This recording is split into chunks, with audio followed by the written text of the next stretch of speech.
છો તો thank you so much સુરક્ષા માતાજી, આરતીજી, જીવેશ કૃષ્ણ પ્રભુજી, માનસીજી, ખૂબ ખૂબ ધન્યવાદ તમારી બધાની સેવાઓ માટે. અને બધા પાર્ટિસિપન્ટ તો હૃદયપૂર્વક સ્વાગત છે.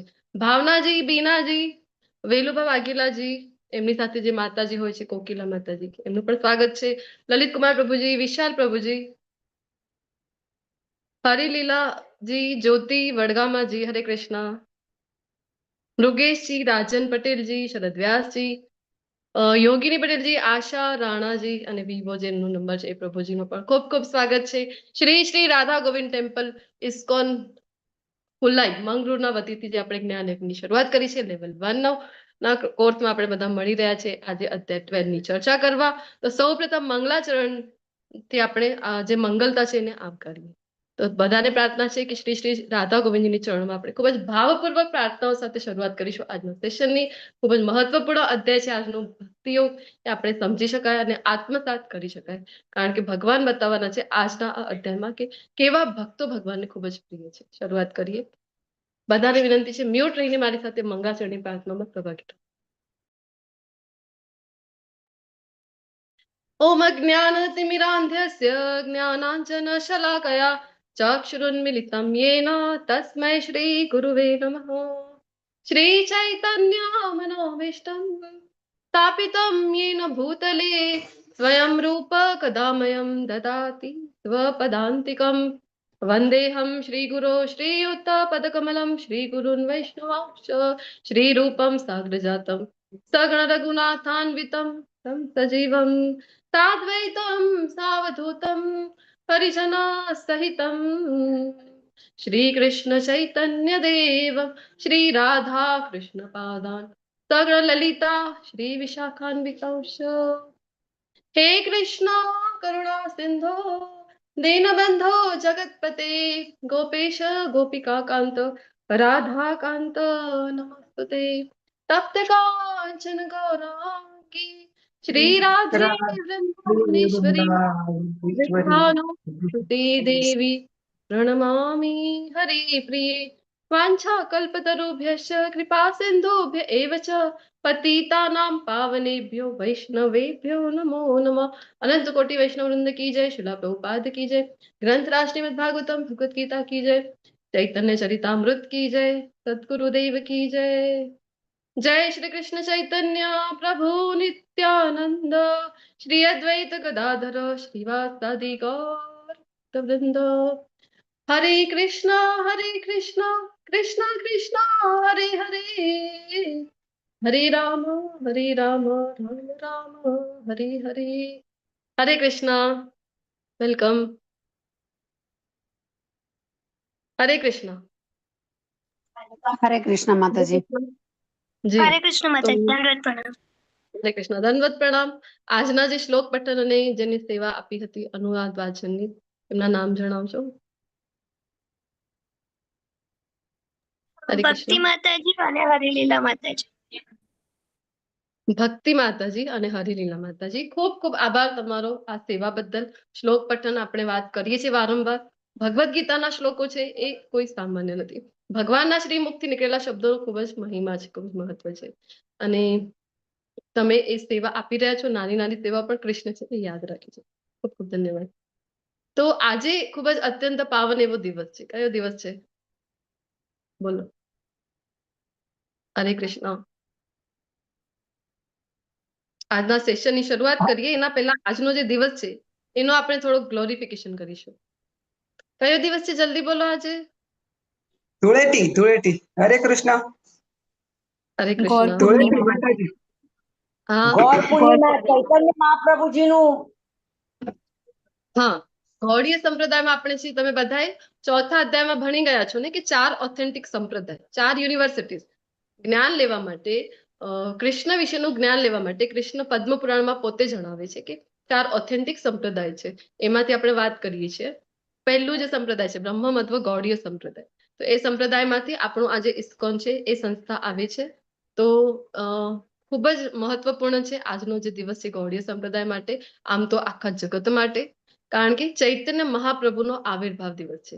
આ જે હરે કૃષ્ણ મુવમેન્ટ છે એ પ્રભુપાદજી કહેતા હોય છે ને કે આ જે મુવમેન્ટ છે એ ચૈતન્ય મહાપ્રભુ દ્વારા શરૂ કરાયેલી મુવમેન્ટ છે અને એમાં જ આગળ ગુરુ શિષ્ય પરંપરામાં આવતા આવતા આપણા શિક્ષા ગુરુ શિલા પ્રભુપાદજી આવે છે અને આ મુવમેન્ટને દેશ વિદેશમાં ફેલાવી દે છે. તો ચૈતન્ય મહાપ્રભુ જેમણે આપણે આ હરે કૃષ્ણ મંત્ર આપ્યું છે એમનું આજે આવિર્ભાવ દિવસ છે. જેમ જન્માષ્ટમી જેટલી મહત્વની છે જે આપણે ઉજવીએ છીએ ખૂબ જ ધામધૂમ સાથે, એટલું જ મહત્વનું આજનો આ દિવસ છે બધા વૈષ્ણવો માટે. તો તમને બધાને થશે કે આ ચૈતન્ય મહાપ્રભુ કોણ છે, અમે તો ક્યારે એમના વિશે સાંભળ્યું નથી. તમે તો શરૂઆતથી એક જ વાત કહો છો કે કૃષ્ણ એ જ પૂર્ણ પુરુષોત્તમ પરમેશ્વર છે. જોયું, હવે લઈ આવે ને તમે પણ નવા ભગવાન લઈ આવે ને, એવું કોઈના મનમાં પ્રશ્ન થઈ શકે છે. પરંતુ આજે એ જ સમજવા માટે આ જે સ્લાઇડ્સ છે એ આપણે લેતા હોઈએ છીએ જનરલી 14 ચેપ્ટરમાં. તો એટલે કે 2 દિવસ રહીને આ સ્લાઇડ્સ આવે છે, કારણ કે શાસ્ત્રોક્ત પ્રમાણો સાથે આપણે સમજવાનો પ્રયત્ન કરીએ છીએ કે ચૈતન્ય મહાપ્રભુ કોણ છે. પરંતુ આજે એમનો આવિર્ભાવ દિવસ છે, અત્યંત મહત્વનું ગૌરાંગ મહાપ્રભુનો. તો આજે આપણા જે ટેમ્પલ છે શ્રી શ્રી રાધા ગોવિંદ ટેમ્પલ, એમાં પણ લેક્ચર વગેરે બધું જ પ્રોગ્રામ, અભિષેક, કીર્તન કથા, આરતી બધું જ થાય છે. પરંતુ જે ન્યુલી પાર્ટિસિપન્ટ જોઈન થયા છે એમને ખ્યાલ નહીં હોય, તો એટલા માટે આપણે અહીંયા સાથે મળીને થોડુંક સમય છે 5-10 મિનિટનો આપણે ગ્લોરિફિકેશન જોઈએ ચૈતન્ય મહાપ્રભુ વિશે. વારંવાર સ્ટાર્ટિંગથી આપણે જે ચર્ચા કરીએ છીએ તો ઘણા બધા લોકોના મનમાં પ્રશ્ન હશે, કોણ છે ચૈતન્ય મહાપ્રભુ? તો ચલો તમે જણાવો, કોણ છે ચૈતન્ય મહાપ્રભુ? હરે કૃષ્ણ. કોણ છે? ખુદ ન્યૂ કૃષ્ણ છે. પાર્ટિસિપન્ટ એટલો ખ્યાલ નહીં હોય, જૂના પાર્ટિસિપન્ટ્સને વિનંતી છે જણાવવા માટે. બોલો. કૃષ્ણ અને રાધા. કૃષ્ણ પોતે છે, ચૈતન્ય મહાપ્રભુ જે છે એ કૃષ્ણ પોતે છે. અને આવે છે એ જ્યારે તો રાધાજીનો ભાવ લઈને આવે છે, કારણ કે ઘણા બધા કારણો છે ચૈતન્ય મહાપ્રભુના અહીંયા આવવા માટે. જેમ ભગવાન છે ભગવદ્ ગીતામાં જણાવે છે ને કે પોતે જે ક્યારે આવે છે બોલો, 4થા અધ્યાયમાં ભણી ગયા હતા ને આપણે. શ્લોક કોને કંઠસ્થ છે? કૃષ્ણ જણાવે છે ભગવદ્ ગીતાના 4થા અધ્યાયમાં પોતાના આવવાના કારણો આ ધરાતલ ઉપર. કયા કારણો જણાવે છે કૃષ્ણ? ધર્મ સંસ્થાપના થાય. હા, એ જ શ્લોક છે. એના પહેલાનો કયું હતું? પરિત્રાણાય સાધુના વિનાશાય ચ દુષ્કૃતમ ધર્મસંસ્થાપનાર્થાય સંભવામિ. यदा यदा यदा हि यदा हि धर्मस्य धर्मस्य ग्लानिर्भवति भारत ભગવતી ભારત અભ્યુત્થાનમધર્મસ્ય તદાત્માनं સુજામ્યહम्. આ વાળું શ્લોક છે જ્યાં 3 કારણ કૃષ્ણ બતાવે છે પોતાના આવવા માટે. પરિત્રાણાય સાધુનામ વિનાશાય ચ દુષ્કૃતમ ધર્મ સંસ્થાપનાર્થાય સંભવામિ યુગે યુગે. તો 3 જે કારણો છે, તો એમાંથી એક હતું કે વિનાશો જે દુષ્ટો છે એનો વિનાશ કરવા માટે, અને ધર્મની જે સ્થાપના ફરીથી કરવા માટે, કારણ કે જે વિધર્મીઓ છે એ પોતાનો જે છે અધર્મ ફેલાવે છે બધી જગ્યાએ. તો ફરીથી ધર્મના સિદ્ધાંતોની સ્થાપના કરવા માટે. અને 3માંથી સૌથી મહત્વનું આપણે જોતા હોઈએ છીએ 4થા અધ્યાયમાં, એ હતું કે પરિત્રાણાય સાધુ, જે ભક્તો છે એમને આનંદ આપવા માટે આપવું આ જ કૃષ્ણનો મુખ્ય ઉદ્દેશ્ય હોય છે. તો આ 3 કારણ બતાવે છે. અને આજે આપણે વાત કરી રહ્યા છીએ ચૈતન્ય મહાપ્રભુની. તો ચૈતન્ય મહાપ્રભુના આવવાનું કારણ શું છે? ખ્યાલ છે કોઈને? શું કામ આવ્યા હતા? હરે કૃષ્ણ. ચૈતન્ય મહાપ્રભુ આ ધરાતલ ઉપર આવી ગયા. ક્યારે આવી ગયા છે એ કોઈને ખ્યાલ છે? બોલો. કળિયુગની શરૂઆતમાં 500 વર્ષ પહેલા. 500 વર્ષ પહેલા. કળિયુગની શરૂઆત તો કેટલા વર્ષો થઈ ગયા છે? બોલો તો. 500 વર્ષ 5000 પહેલા. વર્ષ. 5000 વર્ષ થઈ ગયા. ચૈતન્ય શરૂઆતમાં મહાપ્રભુજી નથી આવતા. હા, અત્યારથી લગભગ 500-550 વર્ષ પૂર્વે ચૈતન્ય મહાપ્રભુ આવીને ગયા છે ધરાતલ ઉપર. અને એમના આવવા પાછળનું કારણ હતું, ઘણા બધા કારણો છે, એમાંથી એક કારણ છે કે એ જાણવા ઈચ્છે છે કે રાધાજીને એવો તો કયો આનંદ આવે છે, કૃષ્ણને મનમાં છે કે રાધાજીને એવો તો કયો આનંદ આવે છે મારી ભક્તિ કરવાનો. તો પોતાના ભક્તિમાં કયો આનંદ છે આ કૃષ્ણ ક્યારે પણ જાણી શકે નહીં જાણી શકે ને. ભક્તો છે એ રસ માણી શકે છે કે ભક્તિમાં કેવો આનંદ છે. કૃષ્ણના વિરહમાં પણ ગોપીઓને આનંદ આવે છે. જે વિરહનો પણ એક કહેવાય ને છે ને કે એમાં પણ એક અલગ આનંદની અનુભૂતિ થાય છે. તો એમાં પણ એ સુખી છે.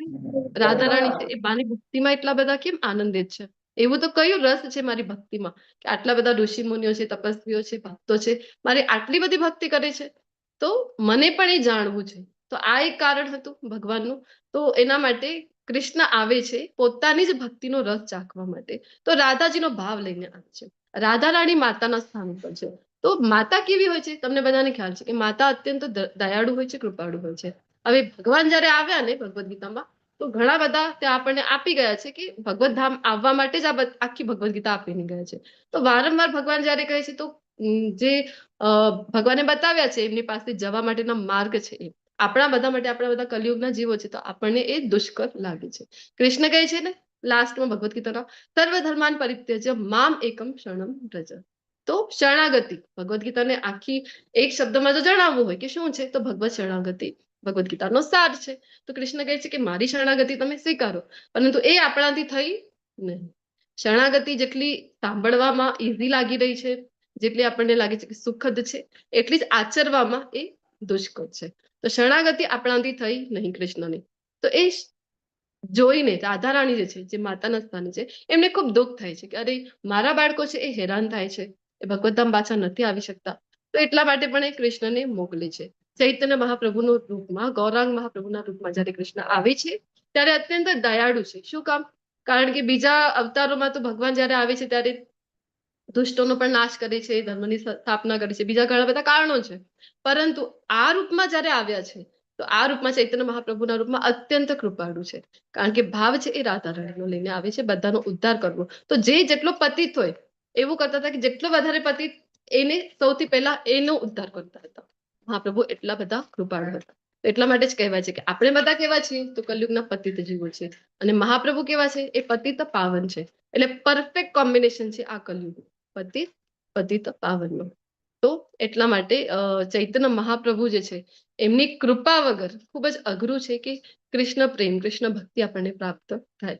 આજનો આ અવસર છે આપણી પાસે. હજી પણ જે લોકોને ખ્યાલ નહીં હોય કે આજનો આટલો મહત્વનો દિવસ છે, તો આ ક્લાસની પાછળ પણ તમે ચૈતન્ય મહાપ્રભુને પ્રાર્થના કરી શકો છો. ભક્તિ માર્ગ ઉપર આગળ વધવા માટે ખૂબ જ જરૂરી છે કે આપણને ચૈતન્ય મહાપ્રભુની જે છે કૃપા મળે. તો રાધા રાણીનો ભાવ લઈને આવ્યા, અત્યંત કૃપાળુ. કારણ કે તમને બધાને ખબર છે માતા કેવી હોય છે. તમે બધા સોંગ સાંભળ્યું છે ને, મહાહિતવાળી દયાળુ જ માતું. તો એટલા માટે કૃપા વરસાવે છે જ્યારે આવે છે ત્યારે. તો પતિતોનો ઉદ્ધાર કરે છે. અને શ્લોક પણ છે કે કોણ છે મહાપ્રભુ? તો શ્રી કૃષ્ણ ચૈતન્ય, રાધા કૃષ્ણ નહીં અન્ય. તો એ રાધા અને કૃષ્ણનું નામ કહેવાય કે કમ્બાઈન અવતાર છે.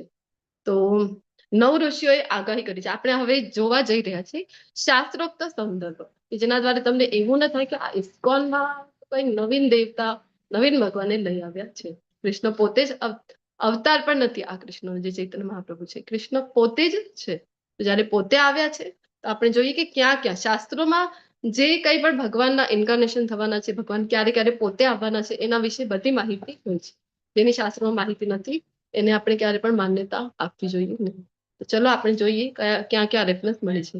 તો આ નવ ઋષિઓએ આગાહી કરી હતી. કવિ, હવિ, અંતરિક્ષ પ્રબુદ્ધ, પીપલાયન, અવિરહોત્ર, દ્રાવિડ અથવા તો દ્રુમિલ, ચામસા અને કરભજન, આવા નવ ઋષિઓ છે જેમણે રાજાને આગાહી કરી હતી કે ચૈતન્ય મહાપ્રભુ આવવાના છે.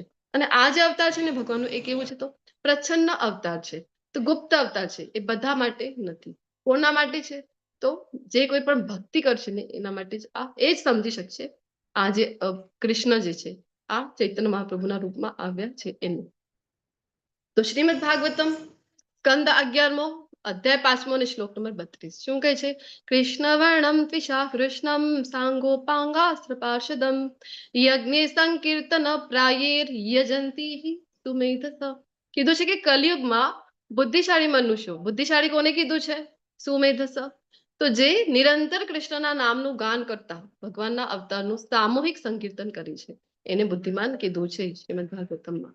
અને ભગવાનનું વર્ણ કેવું છે? હવે તો ભાગવતમાં પણ આપણને રેફરન્સ મળે છે કે જ્યારે જુદા જુદા યુગમાં આવે છે ત્યારે જુદો જુદો વર્ણ લઈને કૃષ્ણ આવે છે. દ્વાપર યુગમાં આવ્યા હતા તો શ્યામ વર્ણ લઈને આવ્યા હતા, પરંતુ અત્યારે જ કલયુગમાં જ્યારે આવીને ગયા છે 500-550 વર્ષ પહેલા, તો ત્યારે એમનું જે વર્ણ છે એ શ્યામ વર્ણ નથી. તો કેવું છે? અહીંયા કૃષ્ણ વર્ણ લખેલું છે. કૃષ્ણ વર્ણનો અર્થ છે કે વર્ણ એટલે કે શબ્દ. કૃષ્ણનું નામ છે એ એમના જીવા ઉપર સતત રહે છે. તો તો પછી કેવું વર્ણ લઈને આવ્યા છે બોલો? ચૈતન્ય મહાપ્રભુનું વર્ણ કેવું છે? ગૌરાંગ ગૌરાંગ.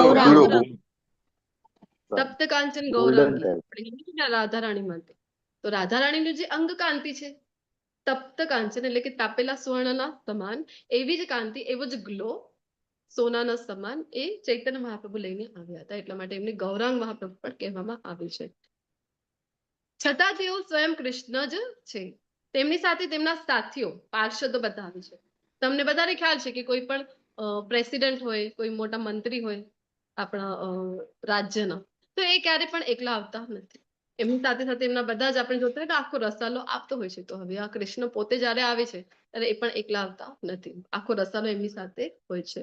એમના બધા પાર્ષદો હોય છે, સેવકો, આયુધો અને અંતરંગ પાર્ષદો એમની સાથે નિત્ય હોય છે.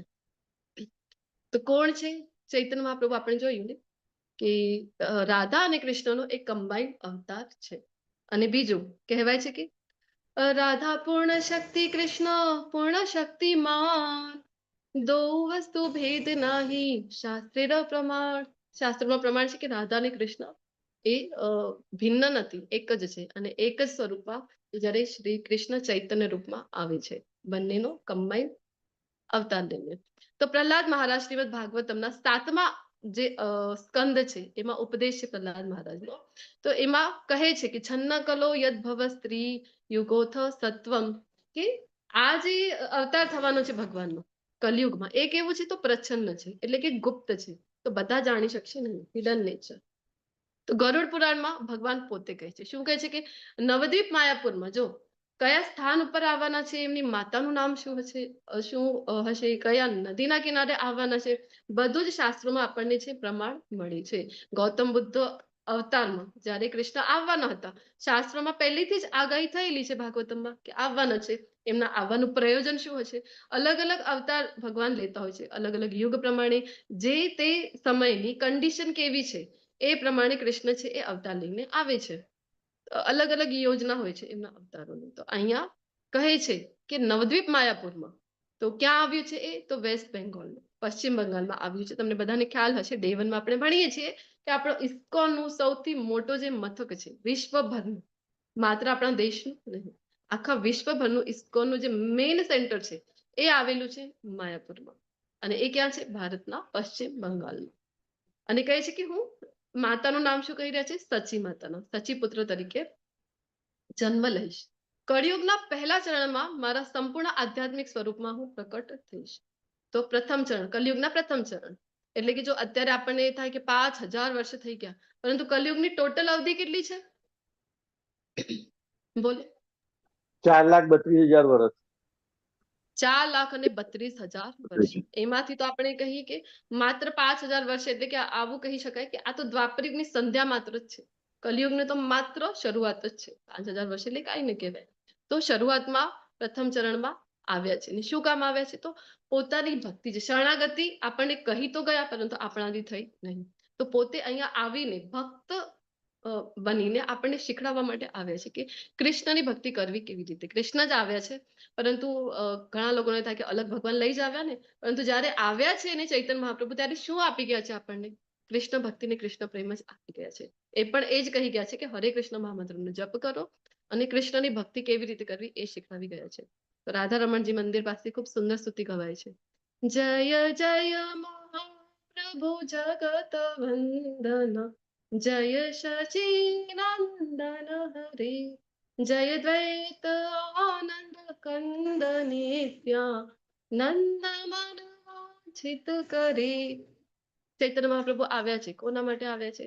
તો અદ્વૈત આચાર્યને છે એમની પ્રાર્થનાઓ સ્વીકારીને આવ્યા છે. અદ્વૈત આચાર્ય પંચતત્વમાંથી એક અદ્વૈત આચાર્ય છે. આપણે ડે 1માં ચર્ચા કરતા હોય છે. અદ્વૈત આચાર્ય પોતે ઘરડા થઈ ગયા હતા, તો ખૂબ શાલિગ્રામની ગંગાજળ સાથે પૂજા કરતા હતા, તુલસી દળ ચઢાવીને, અને પ્રાર્થના કરી હતી ભગવાનને કે અધર્મ રૂપી ધર્મ બધી જગ્યાએ ફેલાયેલો છે. તો હવે હું પણ ઘરડો થઈ ગયો છું, તો પ્રભુ તમે જ કાંઈ કૃપા કરો, તમને જ આવવું પડશે. તો એમની પ્રાર્થનાઓને સ્વીકાર કરીને, મેં કીધું ને કે ઘણા બધા કારણો છે ભગવાનના આવવામાં પાછળ. અને ચૈતન્ય મહાપ્રભુ આવે છે ને આવે છે ને શું કરે છે? તો નિત્યાનંદ પ્રભુનો મનવાંચિત કરી રહ્યા છે. નિત્યાનંદ મહાપ્રભુ આપણે એક ઘટના જોતા હોય છે ને 7મા અધ્યાયમાં આઈ થિંક તમે બધાએ જોઈ હશે જગાઈ મદાઈની જે ઘટના છે. જગાઈ મદાઈ કેટલા આદમી હતા, 4 નરાધમ કેટેગરી, 4 પ્રકાર આપણે જોઈએ છે ને કે દુષ્કૃતિનો. ભગવાને કીધું હતું કે આ 4 કેટેગરી ક્યારે મારા શરણે આવતી નથી. એમાંથી જગાઈ મદાઈનું જ્યારે ઉદાહરણ આવે છે, એટલા આદમી હતા, ખૂબ ગુસ્સે થઈ ગયા હતા મહાપ્રભુ, કારણ કે ભક્તને હેરાન કર્યા, નિત્યાનંદ મહાપ્રભુને હેરાન કર્યા તો. અને તરત સુદર્શન ચક્રનું આહવાન કરેલું હતું. ત્યારે નિત્યાનંદ મહાપ્રભુએ શું કર્યું હતું? એમને રોક્યું હતું કે ના પ્રભુ, યાદ તો કરો, સ્મરણ તો કરો, આ જે તમારો અવતાર છે ને દુષ્ટોનો નાશ કરવા માટે નથી, આ તો ભક્તનો ઉદ્ધાર કરવા માટે છે. અને બદલામાં શું આપ્યું એમને? તો માર ખાઈ પ્રેમ દે.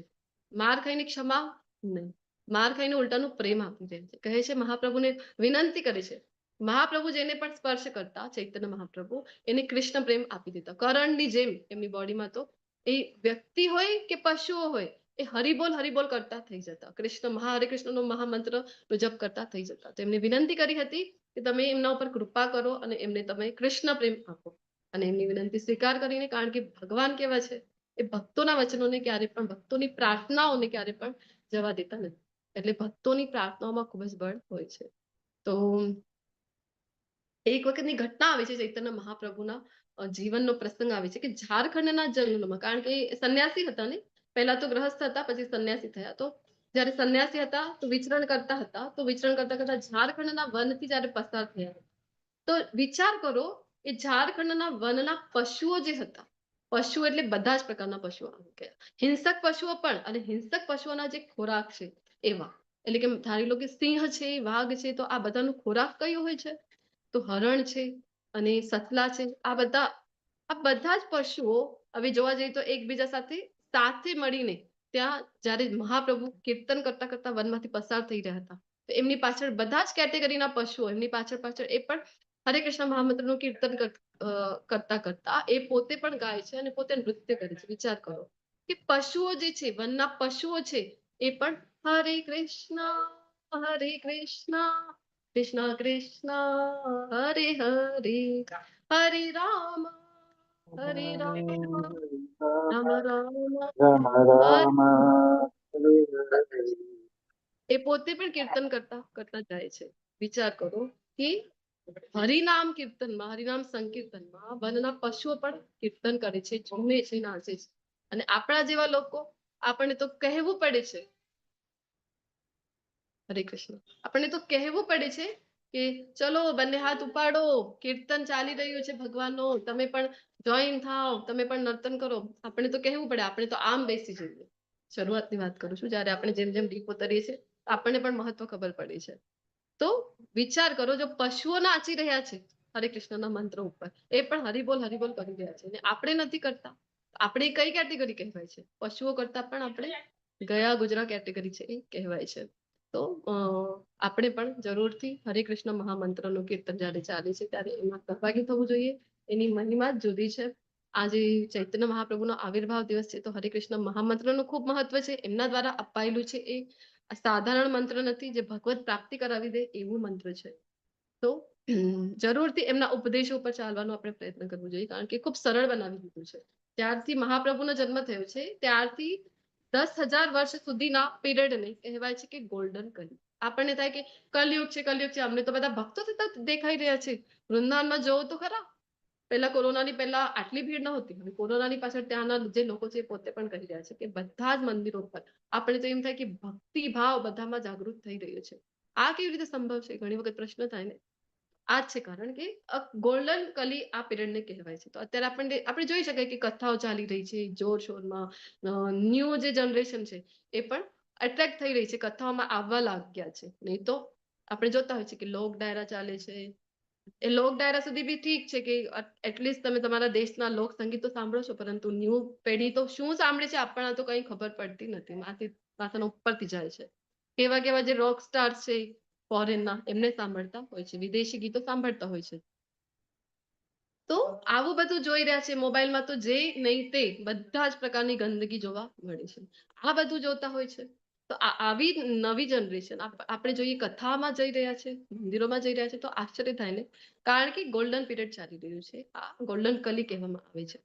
તો અત્યારે એટલો આપણા માટે, જે રાધા રાણીની કૃપાથી આપણા માટે સેલ છે, ડિસ્કાઉન્ટ ચાલી રહ્યું છે કે માત્ર હરિનામ સંકીર્તન કરો તમે, નાના નાના જે આચાર્ય દ્વારા આપેલા ઉપદેશો છે એનું પાલન કરો તો ભગવત ધામ પ્રાપ્તિ તમારી ફિક્સ છે, નક્કી છે. કારણ કે એની પાછળનું જે પીરિયડ છે ખૂબ જ અઘરું આવવાનું છે. મંદિરો જોવા નહીં મળે, આટલા ઇઝીલી બધા ભક્તો સાથે મળીને કરી રહ્યા છે કીર્તન કથા, આ બધું જોવા મળશે નહીં. તો અત્યારે એ અવસર આપણને મળ્યું છે, એ તક મળી છે, તો જરૂર તેનો લાભ લેવો જોઈએ. એ જ કરુણ પુરાણમાં આગળ કહેવાયું છે કે કલિયુગના પ્રથમ ચરણમાં ભગવાન જગન્નાથ કે જે દિવ્ય દારૂ બ્રહ્મ તરીકે અવતરિત થયા છે, બધાને ખ્યાલ છે, જગન્નાથપુરી ઓડિશામાં.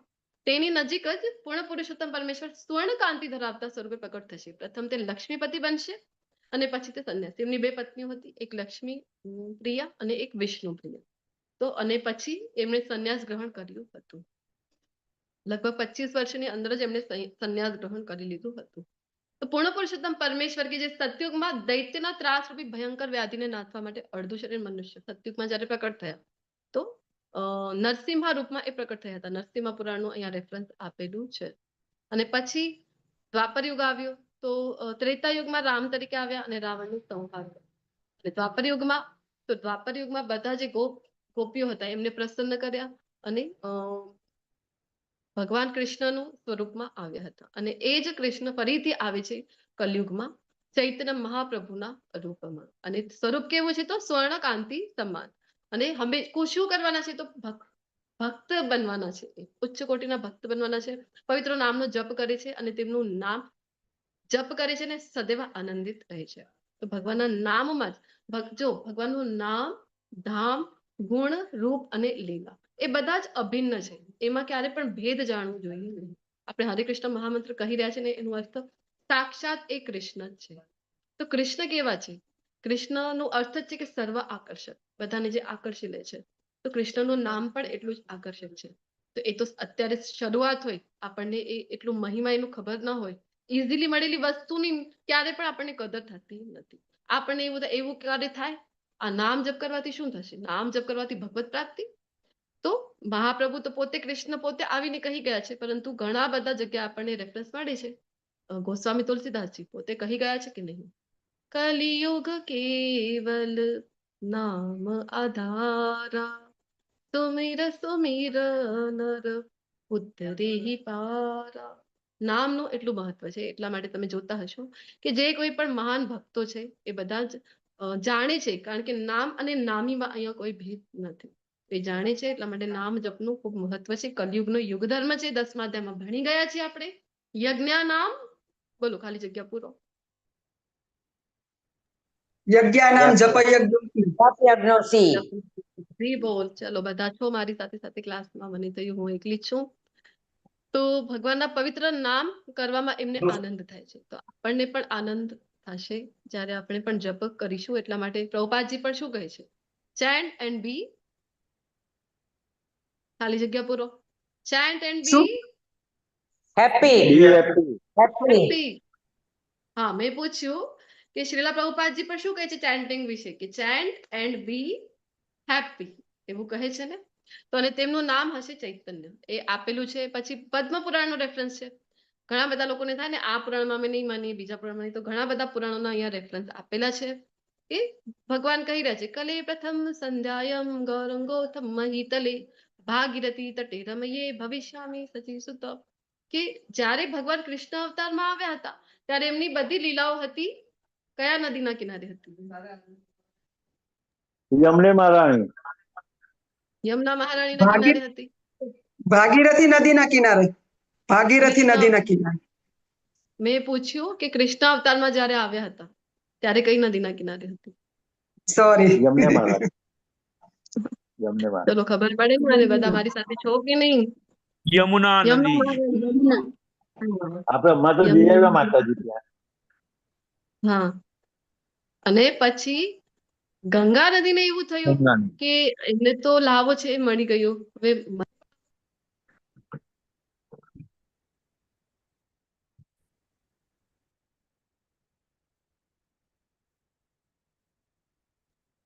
માતાજી ડિસ્કનેક્ટ થઈ ગયા. હરે કૃષ્ણ, અવાજ આવે છે મારું? હવે આવે. હા. સ્ક્રીન હરે જતી રહી છે. કૃષ્ણ. હોસ્ટ કોણ છે? આરતી માતાજી છે. આરતી માતાજી, મને હોસ્ટ આપજો.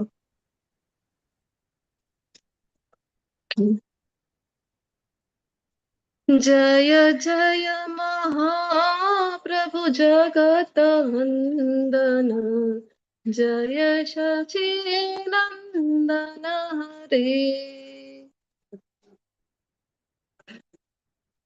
જય દ્વૈત આનંદ કંદ નિત્યા, નંદ મન વાંછિત કરે.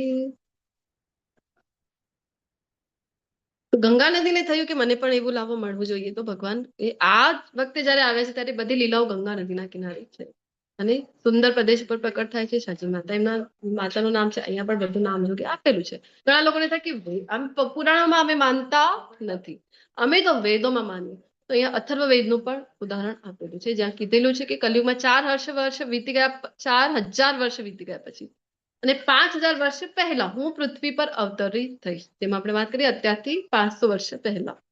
અને ગંગા નદીના કિનારે પૃથ્વી પર પ્રકટ થઈ ઊંચો બ્રાહ્મણ અને સંત અને ભક્ત બનીશ અને ઉચ્ચ વ્યક્તિના તમામ ગુણો ધરાવવાના છે, એવું બધું જ ભગવાને અથર્વ વેદમાં પહેલા જ કહીને ગયા છે.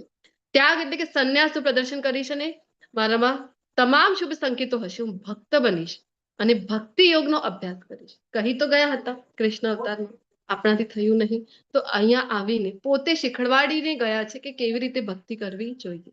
મારી પોતાની ભક્તિમય સેવાનો રસ છે. એ જે આનંદ ભક્તિ કરવામાં છે એ કૃષ્ણ જેનાથી વંચિત રહી ગયા હતા એનું પણ સ્વાદ લેવા માટે આવી ગયા છે અહીંયા. ઓકે, હરે કૃષ્ણ. ચલો, તો આની સાથે આપણે ચૈતન્ય મહાપ્રભુનો જે મહિમા આજે કર્યું હતું, કારણ કે દિન વિશેષ એ હતું, આજે આપણે એ લીધું અને હવે આપણે આજના અધ્યાયની શરૂઆત કરીશું. આજનો અધ્યાય કયો અધ્યાય છે આજનું, બોલો? ભક્તિ યોગ. અધ્યાય 12મો, જેનું નામ છે અધ્યાય 12. ભક્તિ. જી, શરૂઆત કરીએ એના પહેલા ખૂબ મહત્વનું અધ્યાય છે અને ભક્તિ યોગની જ્યારે આપણે વાત કરીએ છીએ તો સૌથી પ્રથમ આપણને યાદ આવે પ્રભુ શ્રી રામ. રામ દરબાર યાદ આવે કે નહીં? માતા જાનકી, ભરતજી, ભરતજીને લક્ષ્મણજીને તો નહોતું ને વનવાસ, માતા જાનકીને નહોતું, તો પણ લક્ષ્મણજી આવે છે, માતા જાનકી આવે છે, ભરતજી એવું જ જીવન જેવું પ્રભુ શ્રી રામ જીવ્યા હતા વનવાસમાં, એવું જ જીવન અયોધ્યામાં રહીને જીવે છે, વનવાસી જેવું. અને આ બધાની ભક્તિમાં, પ્રભુ શ્રી રામની ભક્તિમાં જે સંલગ્ન છે એવા કોણ છે? હનુમાનજી બોલો. મહારાજ. હનુમાનજી. હનુમાનજીને કેમ ભૂલી શકાય ભક્તિની જ્યારે વાત થાય ત્યારે? એમને કોઈએ પૂછે કે તમારા હૃદયમાં કોણ વસે છે, તો શંકાને તો કોઈ સ્થાન છે જ નહીં. અનન્ય ભક્તિની જ્યારે વાત કરીએ તો હનુમાનજી આપણને પહેલા યાદ આવે. શ્રી રામ जानकी बैठी है मेरे सीने में. હનુમાનજીને ખૂબ ક્લિયર છે એમના હૃદયમાં કોણ છે, તો પ્રભુ શ્રી રામ અને માતા સીતા. શરૂઆત કરીએ આજના અધ્યાયની. તો એના પહેલા ગઈકાલના અધ્યાયના 2 શ્લોકો અહીંયા આપેલા છે. તો ગઈકાલે આપણે જોયું હતું કે ભગવાને કીધું હતું કે મને તમે નહીં જાણી શકો, યજ્ઞ દાન તપ કરી લો, સત્કર્મ કરી લો, તર્ક વિતર્ક કરી લો, એના દ્વારા તમે મને જાણી શકશો નહીં. તો પ્રશ્ન થાય ને, તો કેવી રીતે જાણી શકાય કૃષ્ણ તમને મૂળ રૂપમાં? તો કૃષ્ણે કીધું હતું ને, ભક્ત્યાત્વ અનન્યા શક્ય. તો હે અર્જુન, માત્ર અનન્ય ભક્તિ દ્વારા જ મને મૂળ રૂપમાં જાણી શકાય છે. એટલા માટે આપણે જોઈને વાત કરીએ આપણે હનુમાનજીની. તો અનન્ય ભક્તિ છે એમના મનમાં, કોઈ શંકાને સ્થાન નથી. તો જે રૂપમાં હું તારી સામે ઊભો છું અને એ જ રીતે મારું પ્રત્યક્ષ દર્શન પણ કરી શકાય છે.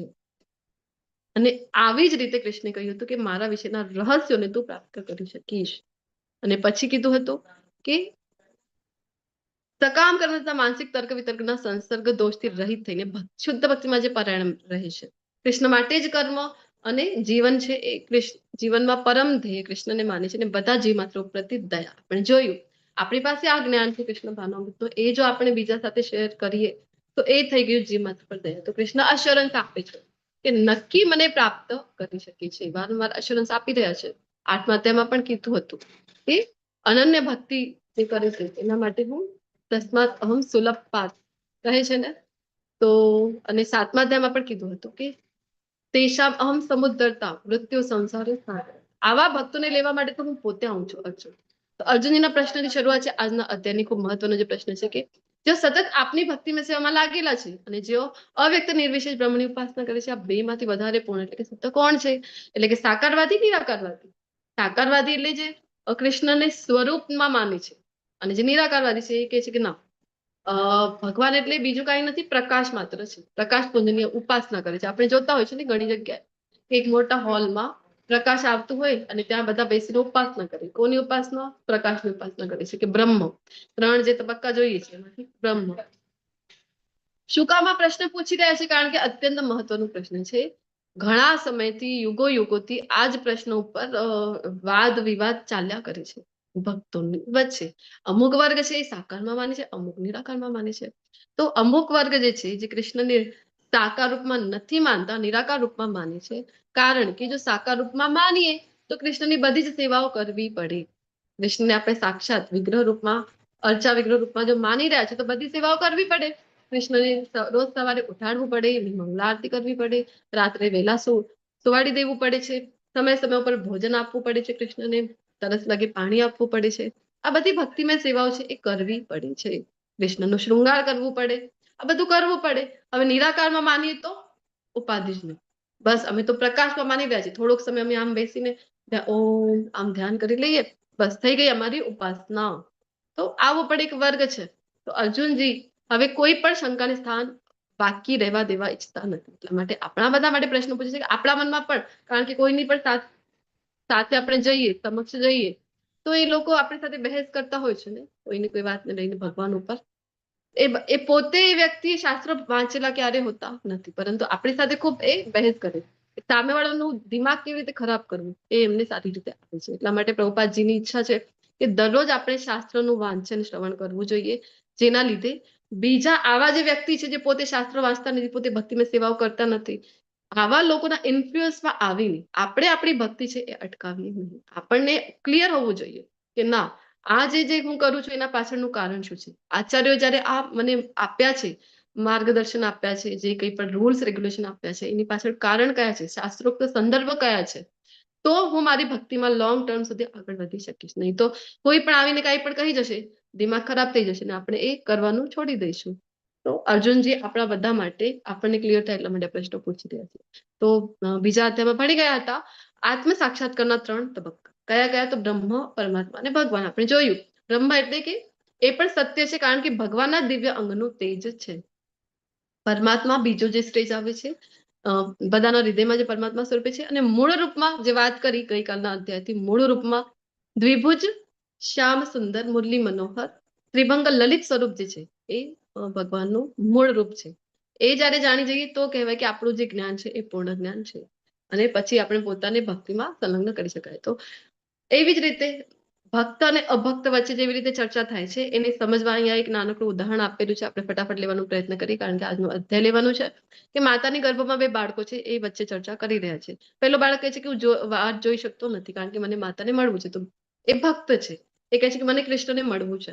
તો અભક્ત શું કહે છે કે કેટલા અંધશ્રદ્ધાળુ છો તમે, માતાને એવું કઈ બધું હોય, જન્મ લેવું, અને આ જ આપણી દુનિયા છે. જો અહીંયા અંધકારમાં જીવવું એ જ આપણે, અહીંયા જ આપણે રહીએ છીએ, અહીંયા જ આપણે બધું માણવાનું છે. ગીત છે ને, જીના મરના, આવી રીતે આ ભક્તો છે ચર્ચા કરતા હોય છે. તો પેલું બાળક શું કહે છે, જે ભક્ત છે એ કે ના ના, આપણી માતા છે ને આપણને ખૂબ પ્રેમ કરે છે, અને આ બધાનો કોઈ અંત હોઈ શકે નહીં. કૃષ્ણ છે આપણને ખૂબ પ્રેમ કરે છે. તો અભક્ત કહે છે કે કોણ માં, કોણ ભગવાન? જોયું છે તમે ક્યારે ભગવાનને જોયા છે? માતાને જોયું છે? મારી કોઈ માતા નથી અને તારી પણ નથી. ક્યાં છે? હોય તો મને દેખાતી કેમ નથી? તો આપણે જોઈ ગયા છે કે ભગવાન છે એ ભગવાને કીધું છે ને ભગવદ ગીતામાં, ના હમ પ્રકાશ સર્વસ્વ યોગમાયા સમાવૃત, કે હું મૂર્ખાઓની સમક્ષ પોતાને ક્યારે પ્રકટ કરતો નથી.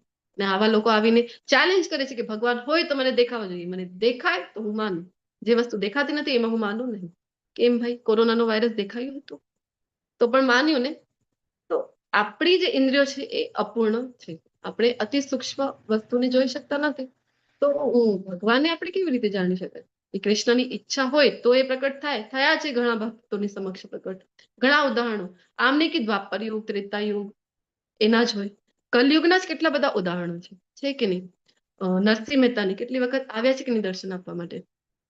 મીરાબાઈ આવ્યા છે કે નહીં, સંત બોડાણાને, તુકારામને, સંત એકનાથને, સંત નામદેવને, જનાબાઈને, કેટલી લાંબી લિસ્ટ છે કલયુગની. વિચાર કરો, કલયુગમાં જ અત્યારે થોડાક વર્ષો પૂર્વની જ આ બધી ઘટનાઓ છે. તો કૃષ્ણ છે એ આવે છે. તો એ કૃષ્ણની ઈચ્છા છે કોના સમક્ષ આવવું. આપણે તેનામાં છીએ અને એની એ આપણી આસપાસ છે. આપણે માતાની અંદર છીએ ને એટલે આપણે જોઈ શકતા નથી. તો આપણે આ બ્રહ્માંડની અંદર છે, આપણા અંડ સ્વરૂપમાં છે, તો એની અંદર છે એટલે આપણે જોઈ શકતા નથી. ભક્તોનો એવું જવાબ હોય છે, પરંતુ અભક્તો માનવા તૈયાર નથી કે હું ક્યાંય કોઈને જોતું નથી ને એટલે હું તાર્કિક રીતે સાબિત કરી શકું કે એ અસ્તિત્વમાં જ નથી, ભગવાન અસ્તિત્વમાં નથી, કારણ કે દેખાતા નથી. તો પછી ભક્તને એ થાય કે કેવી રીતે વિચારે છે કે આપણે કેવી રીતે જીવી રહ્યા છે, આ બધું ભોજન મળે છે, પાણી મળે છે, કેવી રીતે મળે છે. તો આ અભક્ત શું કહે કે આ બધું તો કુદરતી છે ભાઈ, કોણ આપણને આ બધું આપે છે. તો કહે છે કે બધી નેચરલ પ્રોસિજર છે, એમાં ભગવાનનું કઈ હાથ નથી. હું મારું ધ્યાન રાખું છું, સારું રાખે છે. અને હરેક કૃપા કરીને આંખ ખોલ, આવું ભગવાન જેવું કઈ હોતું નથી. તો ભક્ત માનવા તૈયાર નથી. એ કહે છે કે ના, એને વિશ્વાસ છે કે આ જીવન પછી જે છે વધુ પ્રકાશ છે અને આપણે પગથી ચાલીશું, મોઢાથી ખાઈશું, શ્વાસ પણ આપણે પોતે લઈશું, બધી ઇન્દ્રિયો પૂર્ણપણે વિકસિત થશે. પરંતુ અભક્ત શું કહે છે કે મૂર્ખાઈ ભરેલી વાતો કરે છે તું. આ પોતે ચાલવું, જમવું, શ્વાસ લેવું, આવું બધું શું છે? આ તો કઈક નવીન શોધીને લઈ આવ્યા છો તમે તો. પછી ભક્ત કહે છે કે હવે મને ખબર પડતી નથી કે તારી સાથે હું કેવી રીતે વાત કરું. તો બીજો જે છે અભક્ત, એના તો કુતર્ક છે એ ક્યારેય ખતમ થતા નથી. એટલા માટે અર્જુનજી આ પ્રશ્ન કરે છે કે જે સૌથી પ્રામાણિક છે આ ઉત્તર આપવા માટે કોણ છે? તો કૃષ્ણ. કૃષ્ણ તમે જ જણાવી દો ને. તો કૃષ્ણ હવે પોતાનું જવાબ આપી રહ્યા છે. શ્રી ભગવાન વાચ મય્યાવિશ મનો યે મામ નિત્યયુક્તા ઉપાસતે શ્રદ્ધયા પર્યોપેતાસ્તે મે યુક્ત તમામતઃ. જે મનુષ્ય મારા સાકાર રૂપમાં પોતાના મનને સ્થિર કરે છે અને અત્યંત શ્રદ્ધાપૂર્વક મારી પૂજા કરવામાં પરાયણ રહે છે, તેઓ મારી દૃષ્ટિએ પરમ સિદ્ધ છે. કૃષ્ણને કયું ગમે છે? વારંવાર ભગવદ ગીતામાં કહી રહ્યા છે કે જે સાકાર રૂપમાં કૃષ્ણની પૂજા કરે છે ને એ કૃષ્ણ કહે છે કે મને પરમ સિદ્ધ મારી દૃષ્ટિએ એ છે. તો એટલા માટે આપણે જોયું ને કે જ્યારે આપણે કૃષ્ણને સાકાર રૂપમાં માનીએ તો પછી બધી જ સેવાઓ એમની વ્યક્તિ તરીકે બધી સેવાઓ કરવી પડે છે. એમને વહેલા સુવાડી દેવું પડે, મંગળા આરતીમાં ઉઠાડી દેવા પડે, પછી શૃંગાર કરવું પડે, એમનું સરસ મજાનું શૃંગાર આરતી પણ કરવી પડે. ઇસ્કોનના બધા ટેમ્પલમાં શ્રીલ પ્રભુપાદજીએ આદેશ આપેલું છે કે ભગવાનની જે સેવા છે ટોપ મોસ્ટ લેવલ. મહારાજા તો એ વર્ડ પણ અહીંયા આપણે યુઝ કરી શકાય નહીં, પણ ઉદાહરણ માટે મહારાજાનું જેવું વૈભવ છે, જેવી રીતે એ શૃંગાર એમનું થાય, તો એવું જ શૃંગાર ભગવાનનું રાજાની જેમ થવું જોઈએ. તો બધા જ મંદિરે તમે જાઓ તો તમને ખ્યાલ હશે કે 7, 7:15 આસપાસ શૃંગાર આરતી થતી હોય છે, સરસ મજાની. એ શ્રીલા પ્રભુપાદજીના એક શિષ્ય હતા યમુના દેવીદાસજી, એમને એ શ્રીલા પ્રભુપાદજી પાસે એક રેકોર્ડિંગ મોકલેલું હતું બ્રહ્મ સંહિતાના 2 શ્લોકો. અને શ્રીલા પ્રભુપાદજી પાસે કોઈ કારણસર સમયસર પહોંચ્યું નહીં. જ્યારે પહોંચ્યું એમની પાસે અને એમણે સાંભળ્યું તો એ પણ ભાવ વિભોર થઈ ગયા. અને ત્યારે એમણે આદેશ આપેલો હતો કે બધા જ ઇસ્કોન ટેમ્પલમાં આ જે શૃંગાર આરતીના સમયે, કારણ કે બીજી આરતીઓ તો ભક્તો પોતે ગાતા હોય છે, પરંતુ આ યમુના દેવી દાસજીના જે અવાજમાં જે રેકોર્ડિંગ છે એ વગાડવામાં આવે છે શૃંગાર આરતીના સમયે. વેણુ કળંતમરવિંદ દલાયતાક્ષમ બરહાર્વતમ સમસિતાંબુદ સુંદરાંગમ કંદર્પ કોટિ કમનીય વિશેષ શોભમ ગોવિંદમ આદિપુરુષમ તમહમ ભજામિ. એની સાથે સાથે હજી એક શ્લોક પણ બોલવામાં આવે છે, અંગાની યસ્ય સકલેન્દ્રિય. તો સરસ મજાની. હવે મૂર્તિ પૂજા અને વિગ્રહ પૂજા વચ્ચે શું તફાવત છે? થોડુંક આપણે ઝડપ રાખીએ. હરે કૃષ્ણ.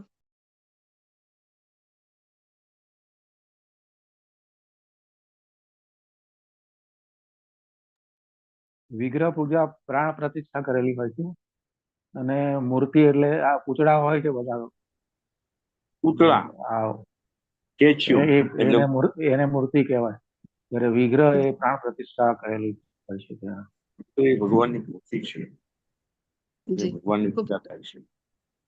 મૂર્તિ એટલે જનરલી આપણે સમજીએ તો જે પ્રભુજી કહી રહ્યા છે કે મૂર્તિ એટલે સ્ટેચ્યુ, જે પૂતળાની જેમ આપણે માની શકાય છે કે જે મહાન મહાન વ્યક્તિઓ થઈ ગયા છે એમની મૂર્તિ આપણે જોતા હોય છે કે બધી જગ્યાએ સ્થાપિત કરેલી હોય છે, ચોરાહામાં સ્થાપિત કરેલી હોય છે, સિટીમાં અલગ અલગ જગ્યાએ.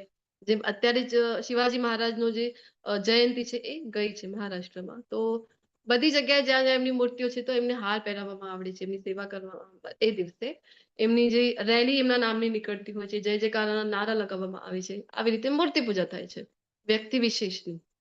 અને વિગ્રહ પૂજા એટલે કે એ ભગવાનની છે, પ્રાણ પ્રતિષ્ઠા જેની કરવામાં આવે છે, બધા મંત્ર ઉચ્ચારણ, વૈદિક મંત્ર ઉચ્ચારણ સાથે પ્રાણ પૂરવામાં આવે છે. અને નારદ પંચરાત્રિમાં જે મુજબ આપેલું છે, ઇસ્કોનના બધા ટેમ્પલોમાં તમે જોશો તો તમને ખ્યાલ આવી જશે કે નારદજીએ જે આપેલું છે પંચરાત્રિમાં, એવી જ રીતે બધી વિગ્રહોની સેવા થાય છે. તો જેમ મેં વાત કરી કે વ્યક્તિની જેમ જ આખા દિવસભરની એમની સેવા કરવામાં આવે છે.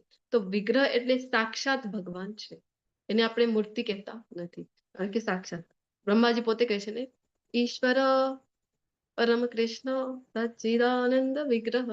વિગ્રહ એટલે કે કૃષ્ણ સાક્ષાત છે. તો આગળ કહે છે કે પરંતુ જે લોકો વિભિન્ન ઇન્દ્રિયોને સંયમિત કરીને તથા સૌ પ્રત્યે સમભાવ રાખીને પરબ્રહ્મના નિરાકાર પાસમાં તે અવ્યક્તની પૂર્ણ રીતે પૂજા કરે છે, જે ઇન્દ્રિય અનુભૂતિથી પર છે. હવે બ્રહ્મની ઉપાસના એટલે કે પ્રકાશ છે, તો હવે ઇન્દ્રિયથી કેવી રીતે એને આપણે અનુભૂતિ કરી શકાય છે? એનો કોઈ આકાર જ નથી, તો કેવી રીતે આપણે એની અનુભૂતિ કરી શકીશું? તો આ ઇન્દ્રિય અનુભૂતિથી પર છે અને સર્વવ્યાપી તો છે, કારણ કે કૃષ્ણના જ અંગનું તેજ છે. અચિંત્ય છે, એના વિશે આપણે કોઈ વિચાર જ ન કરી શકાય, નિરાકારના વિશે. અને અપરિવર્તનીય છે, અચળ છે તથા સ્થિર છે. તેઓ સર્વના કલ્યાણમાં પરોવાયેલા રહીને અંતે મને પ્રાપ્ત કરી છે. કૃષ્ણને પ્રાપ્ત કરવા એટલે 3 આપણે સ્ટેજ જોઈ ને, બ્રહ્મ, પરમાત્મા અને ભગવાન પોતે. એમાંથી પ્રથમ પગથિયું એટલે કે બ્રહ્મ સુધીની સ્ટેજ સુધી પહોંચી શકાય છે. જો કૃષ્ણને મૂળ રૂપમાં પ્રાપ્ત કરવા માટે વારંવાર ભગવદ્ ગીતામાં કીધેલું છે કે માત્ર ને માત્ર અનન્ય ભક્તિ દ્વારા જ કૃષ્ણને મૂળ રૂપમાં પ્રાપ્ત કરી શકાય છે, સમજી શકાય છે. બાકી કોઈ પણ રસ્તાથી જઈ રહ્યા છે તો આપણે બ્રહ્મ સુધી પહોંચી શકાય છે, એનાથી આગળ કોઈક વાર થાય કે પરમાત્મા સુધી પહોંચી ગયા, પરંતુ ભગવાનના મૂળ રૂપ સુધી ક્યારે પણ એકચ્યુઅલી પરમાત્મા સુધી પણ પહોંચી શકાય નહીં ભક્તિ કર્યા વિના. બ્રહ્મ સ્વરૂપ સુધી જ આપણે પહોંચી શકાય છે. તો કૃષ્ણ કહે છે કે હા, એ બ્રહ્મ સુધી પહોંચી શકો, પરંતુ આ માર્ગ કેવું છે આગળના શ્લોકમાં જણાવવાનો છે. જે મનુષ્યો ક્લેશો અતિક્તરસ્તેષામ અવ્યક્તાસક્ત ચેતસામ. કેવું છે આ માર્ગ છે? તો કહી રહ્યા છે કે જે મનુષ્યો ના મન પરમેશ્વરના અવ્યક્ત નિર્વિશેષ પાસા પ્રત્યે આસક્ત હોય છે, તેમને માટે પ્રગતિ કરવાનું આ માર્ગ ઉપર આ જે સ્પિરિચ્યુઆલિટીનો માર્ગ છે એના ઉપર પ્રગતિ કરવાનું કેવું છે કહી રહ્યા છે, અત્યંત કષ્ટપ્રદ હોય છે. દેહધારીઓ માટે તે ક્ષેત્રમાં પ્રગતિ સાધવી એ હંમેશા દુષ્કર છે. તો આપણે બધા છીએ ને, દેહધારી છીએ ને, તો દેહધારી માટે ખૂબ જ અઘરું છે આ માર્ગ ઉપર ચાલવું, એને સમજ.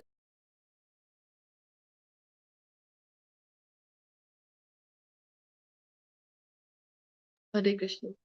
તો એને સમજીએ આપણે કે આપણને તમે જ્યાં કહી રહો છો ત્યાંથી વૃંદાવન તમારે જવું છે. ધારો કે અમદાવાદથી વૃંદાવન જવું છે, 2 ઓપ્શન છે, એક ગામડા થઈને રસ્તો જાય છે અને બીજો જાય છે 6 લેન. તો કયો રસ્તો તમે પસંદ કરશો? બોલો.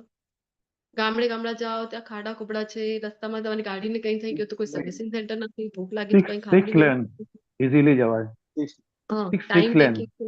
જી બાજુ 6 લેન છે, તો ત્યાંથી જાઓ છો તો બધા સર્વિસ સેન્ટર રસ્તામાં આવે છે, સરસ મજાની હોટલ છે, ભૂખ લાગે તમને તો ખાવા માટે, ગાડીની સર્વિસિંગ માટે બધી વ્યવસ્થા છે.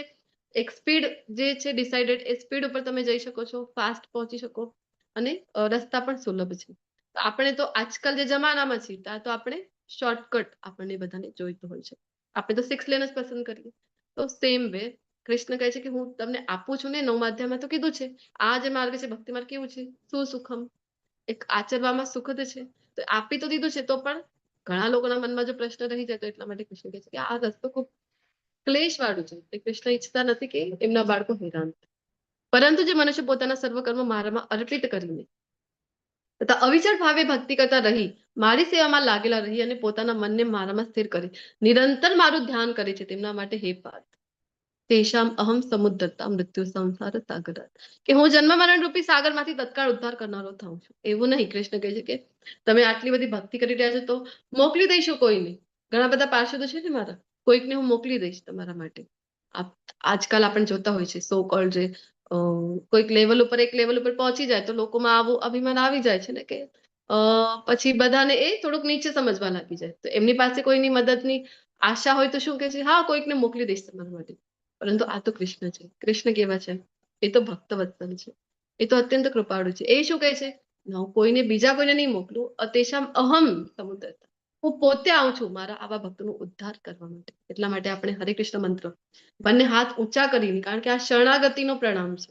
પ્રણામના અલગ અલગ પ્રકાર છે. આ પ્રણામ આપણને ચૈતન્ય મહાપ્રભુએ જ આપેલું છે કે બંને હાથ ઊંચા કરી આપણે કૃષ્ણની શરણાગતિ સ્વીકારીએ અને કૃષ્ણ પછી તરત જ હાથ ખેંચીને આપણને લઈ જાય છે પોતાના ધામમાં. ઈચ્છતા નથી કે આપણે અહીંયા હેરાન થાય. તો ભક્તિની સીડી આપેલી છે અહીંયા. તો સૌથી પહેલી સીડી છે એ તો અનન્ય ભક્તિ છે, પરંતુ એ આપણાથી ન થાય તો કૃષ્ણ એટલા કૃપાળુ છે ને, એક એક સ્ટેજ નીચે ઉતરે છે, સાધના ભક્તિ આપે છે. એ ન થાય તો નિષ્કામ કર્મ, એ ન થાય તો સકામ કર્મ, એ ન થાય તો ધ્યાન, અને એ ન થાય તો જ્ઞાન. તો આપણને ઘણા બધા લોકોને એવું થાય ને, અત્યારે મહાકુંભ ઉત્સવ આપણે બધાએ સેલિબ્રેટ કરેલું છે, દેશ વિદેશથી લોકો ત્યાં જોડાયા હતા. તો મહાકુંભમાં જોયું આપણે કે અલગ અલગ પ્રકારના જે સંતો મહાત્માઓ ત્યાં આવે, અલગ અલગ પ્રકારની સાધના જે કરતા હોય છે, પોતાના શરીરને કેટલું બધું કષ્ટ આપતા હોય છે. કોઈ એક હાથ ઉપર કરીને, કોઈ એક પગ ઉપર જ ઉભા છે, કોઈ ખીલા ઉપર જ લેટેલા છે, આવું બધું કરતા હોય છે અલગ અલગ. તો એ જે ધ્યાન યોગી છે આપણને થાય ને કે આ મહાન હશે, પરંતુ અહીંયા આપણે જોઈએ સીડીમાં તો ખ્યાલ આવે આપણને કે ધ્યાન યોગને તો છેક 5મા નંબર ઉપર કૃષ્ણએ મૂકેલું છે, જ્ઞાન યોગને તો એનાથી પણ નીચે મૂકેલું છે. તો સૌથી ઉપર કોણ છે? અનન્ય. તો આ સીડીને સમજવા માટે અહીંયા હેડિંગમાં રાઈટ સાઈડના કોર્નર ઉપર આપેલું છે કે કયા ભક્તિ સાથે સંકળાયેલો આ શ્લોક છે. મય્યેવ મન આધત્સ્વ મય્યી બુદ્ધિમ નિવેશય. કહી રહ્યા છે કે તારું જે મન છે મારામાં લગાવ ને બુદ્ધિને ઇન્વેસ્ટ ક્યાં કરવાનું છે? બિઝનેસ કરીએ ત્યારે ખૂબ વિચારપૂર્વક કરીએ ને, ક્યાં હું ઇન્વેસ્ટ કરું તો ક્યાં મને રિટર્ન છે એ વધારે મળશે. પરંતુ જ્યારે ભક્તિની વાત આવે છે ત્યારે એવું આપણે વિચાર, તો કૃષ્ણ જ આપણને પોતે સમજાવી રહ્યા છે કે અરે બુદ્ધિ ક્યાં નિવેશ કરવાની છે, ક્યાં ઇન્વેસ્ટ કરવાની છે? મારામાં કરવાની છે. તો કૃષ્ણ જ્યારે પણ માગી રહ્યા છે ત્યારે મન અને બુદ્ધિ માગી રહ્યા છે આપણા પાસેથી. અને એ રીતે તું સદા મારામાં નિવાસ કરીશ અને એમાં કોઈ પણ સંદેહ નથી. ભગવાનના બધા જ ભક્તો જે છે, જે કંઈ પણ લિસ્ટ અત્યારે આપણે જોઈ કલયુગના અત્યારના જે થઈ ગયા છે, એ બધા જ ભક્તોએ આજ તો કર્યું છે. મીરાબાઈએ અનન્ય ભક્તિ કરી છે કે નહીં? સંત બોડાણાજીએ અનન્ય ભક્તિ કરી છે કે નહીં? જનાબાઈ છે, કૃષ્ણને શું જરૂર છે બોલો? આવા ભક્તો માટે કૃષ્ણ પોતે આવે છે અને પોતે આવીને જનાબાઈ માટે જે કહેવાય ને કે ઘંટીમાં લોટ દળવાની શું જરૂર છે કૃષ્ણને આવીને? સકુબાઈ માટે વાસણ ઘસવાની શું જરૂર છે કૃષ્ણને? પરંતુ આવે છે કે નહીં? મીરાબાઈ જ્યારે ભજન ગાય ત્યારે આવે છે કે નહીં? તો આવા ભક્તો માટે પછી કૃષ્ણ એમને દર્શન આપવા નથી આવતા. જો વિચાર કરો, આપણને થાય કે એ તો દ્વાપર યુગની ઘટના હતી કે અર્જુન માટે સારથી બન્યા, તો સંત બોડાણા ક્યારે થઈ ગયા છે? કલયુગની તો ઘટના છે. સંત બોડાણા માટે દ્વારિકાથી લઈને ડાકોર સુધી પોતે ગાડું ચલાવીને ગયા કે નહીં? ફરીથી એમના માટે બન્યા છે ને ડ્રાઈવર. વિચાર કરો તમે.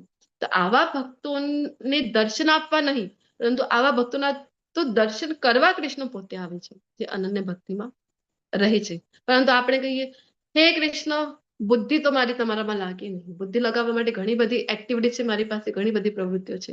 અને મન કહો એમાં લગાવી દઉં, હું કહો એ નેટફ્લિક્સ ઉપર લગાવી દઉં, જે તે ઘણી બધી સોશિયલ મીડિયા ઉપર હું એક્ટિવ છું ત્યાં મારું મન લાગી જાય છે, આ ગીતમાં મારું મન લાગી જાય, ડિસ્કોમાં મારું મન લાગી જાય, પરંતુ તમારામાં મન મારું કૃષ્ણ લાગતું નથી. કૃષ્ણ કહે છે કોઈ વાત નહીં, એક સીડી નીચે ઉતરે છે. સાધના ભક્તિ આપી રહ્યા છે કે હે પ્રિય અર્જુન, હે ધનંજય, જો તું તારા ચિત્તને અવિચળ ભાવે મારામાં સ્થિર ન કરી શકે, જો અર્જુનજી તો કરી શકે છે, અર્જુનજી અનન્ય ભક્ત જ છે, પરંતુ આ બધા જે ઓપ્શન્સ છે ને એ આપણા માટે છે. કારણ કે કૃષ્ણ ઈચ્છે છે કે ધામમાં જઈએ આપણે, એના બાળકો હેરાન ન થાય, ધામમાં જાય. તો અલગ અલગ ઓપ્શન આપી રહ્યા છે. તો અવિચળ ભાવે મારામાં સ્થિર કરી ના શકે તો તું ભક્તિ યોગના વિધિ વિધાનોનું પાલન કર, અભ્યાસ યોગીનો, એ રીતે મને પામવાની ઈચ્છાને વિકસિત કર. હવે કોણ આપશે વિધિ વિધાનો? કોના શરણે જવું પડે બોલો? હરે કૃષ્ણ. વિધિ વિધાનો કોણ આપે ભક્તિ યોગનો? ભગવાન. ગુરુજી. ગુરુજી. વસંતે ગુરુજી ગુરુ. આપે છે. ગુરુના શરણે જવું પડે. ચોથા અધ્યાયમાં ભણી ગયા છે પ્રામાણિક ગુરુ કોને કહેવાય છે. ગુરુ શિષ્ય પરંપરામાં આવે એ ગુરુ આપણને બતાવે. કારણ કે આપણે સાકાર નિરાકારની વાત કરી છે આ અધ્યાયમાં. તો જે નિરાકારવાદી છે એમને તો પછી સેવાનું કોઈ રહેતું જ નથી. પરંતુ એ રસ્તો ખૂબ આપણે જોયું કે અઘરું છે, કારણ કે ઇન્દ્રિયોને કંટ્રોલ કરવાની વાત છે. ઇન્દ્રિયોને કંટ્રોલ કરવું ખૂબ અઘરું છે. તો એની જગ્યાએ ઇન્દ્રિયોને ડાયવર્ટ કરવું, એ જે સાધના ભક્તિ છે એમાં શું કરીએ છીએ? ગુરુ દ્વારા જે આપણને આપવામાં આવેલું છે કે જે તે ઇન્દ્રિયો છે તમારી, એ ભગવાનની સેવામાં લગાવી દો, એને ડાયવર્ટ કરી દો તમે, પોતાની ઇન્દ્રિય તૃપ્તિ માટે નહીં, કૃષ્ણની ઇન્દ્રિય તૃપ્તિ માટે. તો સરળ બની જાય છે આ જે માર્ગ છે સાધના ભક્તિ. તો આપણે જો હાથ છે હાથથી ભગવાન માટે પ્રસાદ બનાવીએ, કૃષ્ણને ભોગ અર્પણ કરીએ છીએ, કાનથી આપણે શ્રવણમ કરીએ, કૃષ્ણ કથા સાંભળીએ છીએ, જીવા છે જીવાથી આપણે હરિનામનું કીર્તન કરીએ, પ્રસાદ લઈએ, આંખોથી મંગળા આરતી શૃંગાર આરતીના દર્શન કરી રહ્યા છે, ભગવાનના જે અર્પણ કરેલા ફૂલ છે નાકથી સૂંઘી રહ્યા છે. કહેવાનો અર્થ એ છે કે બધી ઇન્દ્રિયોને ભગવાનની સેવામાં લગાવી છે. આ જ છે સાધના ભક્તિ જે આપણને ગુરુ દ્વારા આપવામાં આવી છે. તો ગુરુ આપણને આપે માર્ગ ઉપર ચાલવું, તો શું થશે? ઇન્દ્રિયોને કૃષ્ણમાં લગાવવાથી ધીરે ધીરે કૃષ્ણ પ્રત્યે પ્રેમ છે. પહેલા તો આપણે કેવી રીતે કરી રહ્યા છે? કોઈકે કીધું છે એટલા માટે હું કરું છું, ગુરુએ કીધું છે એટલા માટે જપ કરું છું, ગુરુએ કીધું છે એટલા માટે ભોગ ધરાવું છું. પરંતુ આ કરતા કરતા કરતા કરતા એક સ્ટેજ એવી આવે છે કે આપણને એમાં રુચિ નિર્માણ થાય છે. નવદા ભક્તિ ભણી ગયા હતા ને, તો સાધુ સંગથી શું થાય છે? તો નિષ્ઠા વધે છે, નિષ્ઠાથી ભજન ક્રિયા સ્ટાર્ટ થાય છે, અને પછી આપણને ધીરે ધીરે રુચિ એમાં વધે છે. તો એવી રીતે આપણે આગળ વધે, અનર્થ નિવૃત્તિ ચોથા નંબર ઉપર, પછી રુચિ, આસ્વાદ, છેક ભાવ અને પ્રેમની અવસ્થા સુધી પહોંચી શકાય છે. ધીરે ધીરે આ ભક્તિમય સેવાઓ કરતા કરતા કૃષ્ણ પ્રત્યે પ્રેમ જાગૃત થાય છે. તો અનન્ય ભક્તિ સુધી પહોંચવું ખૂબ સરળ બની જાય છે સાધના ભક્તિથી. આપણે કહીએ કે ના, આ વિધિ વિધાનો નિયમો અમારાથી નહીં થાય, આ નિયમોનું પાલન કરવું. આપણે તો આજકાલ જે જનરેશન છે, આપણી જે નેક્સ્ટ જનરેશન છે, એ તો શું કહેતી હોય છે? My life my rules. આવી જનરેશન હવે ક્યારેય ગુરુના બતાવવા પ્રમાણે પેરેન્ટ્સ નથી માનતા, તો ગુરુના બતાવ્યા પ્રમાણે માર્ગ ઉપર છે ક્યારે ચાલે? અને એમને આપણે ભગવદ્ ગીતાનું જ્ઞાન આપતા નથી. અઘરું છે ને. તો પછી કૃષ્ણ એક સ્ટેપ નીચે આવે છે કે નિષ્કામ કર્મ કરી લે. ભક્તિ યોગના વિધિ વિધાનનું પાલન ન કરી શકીએ તો મારા માટે કર્મ કર.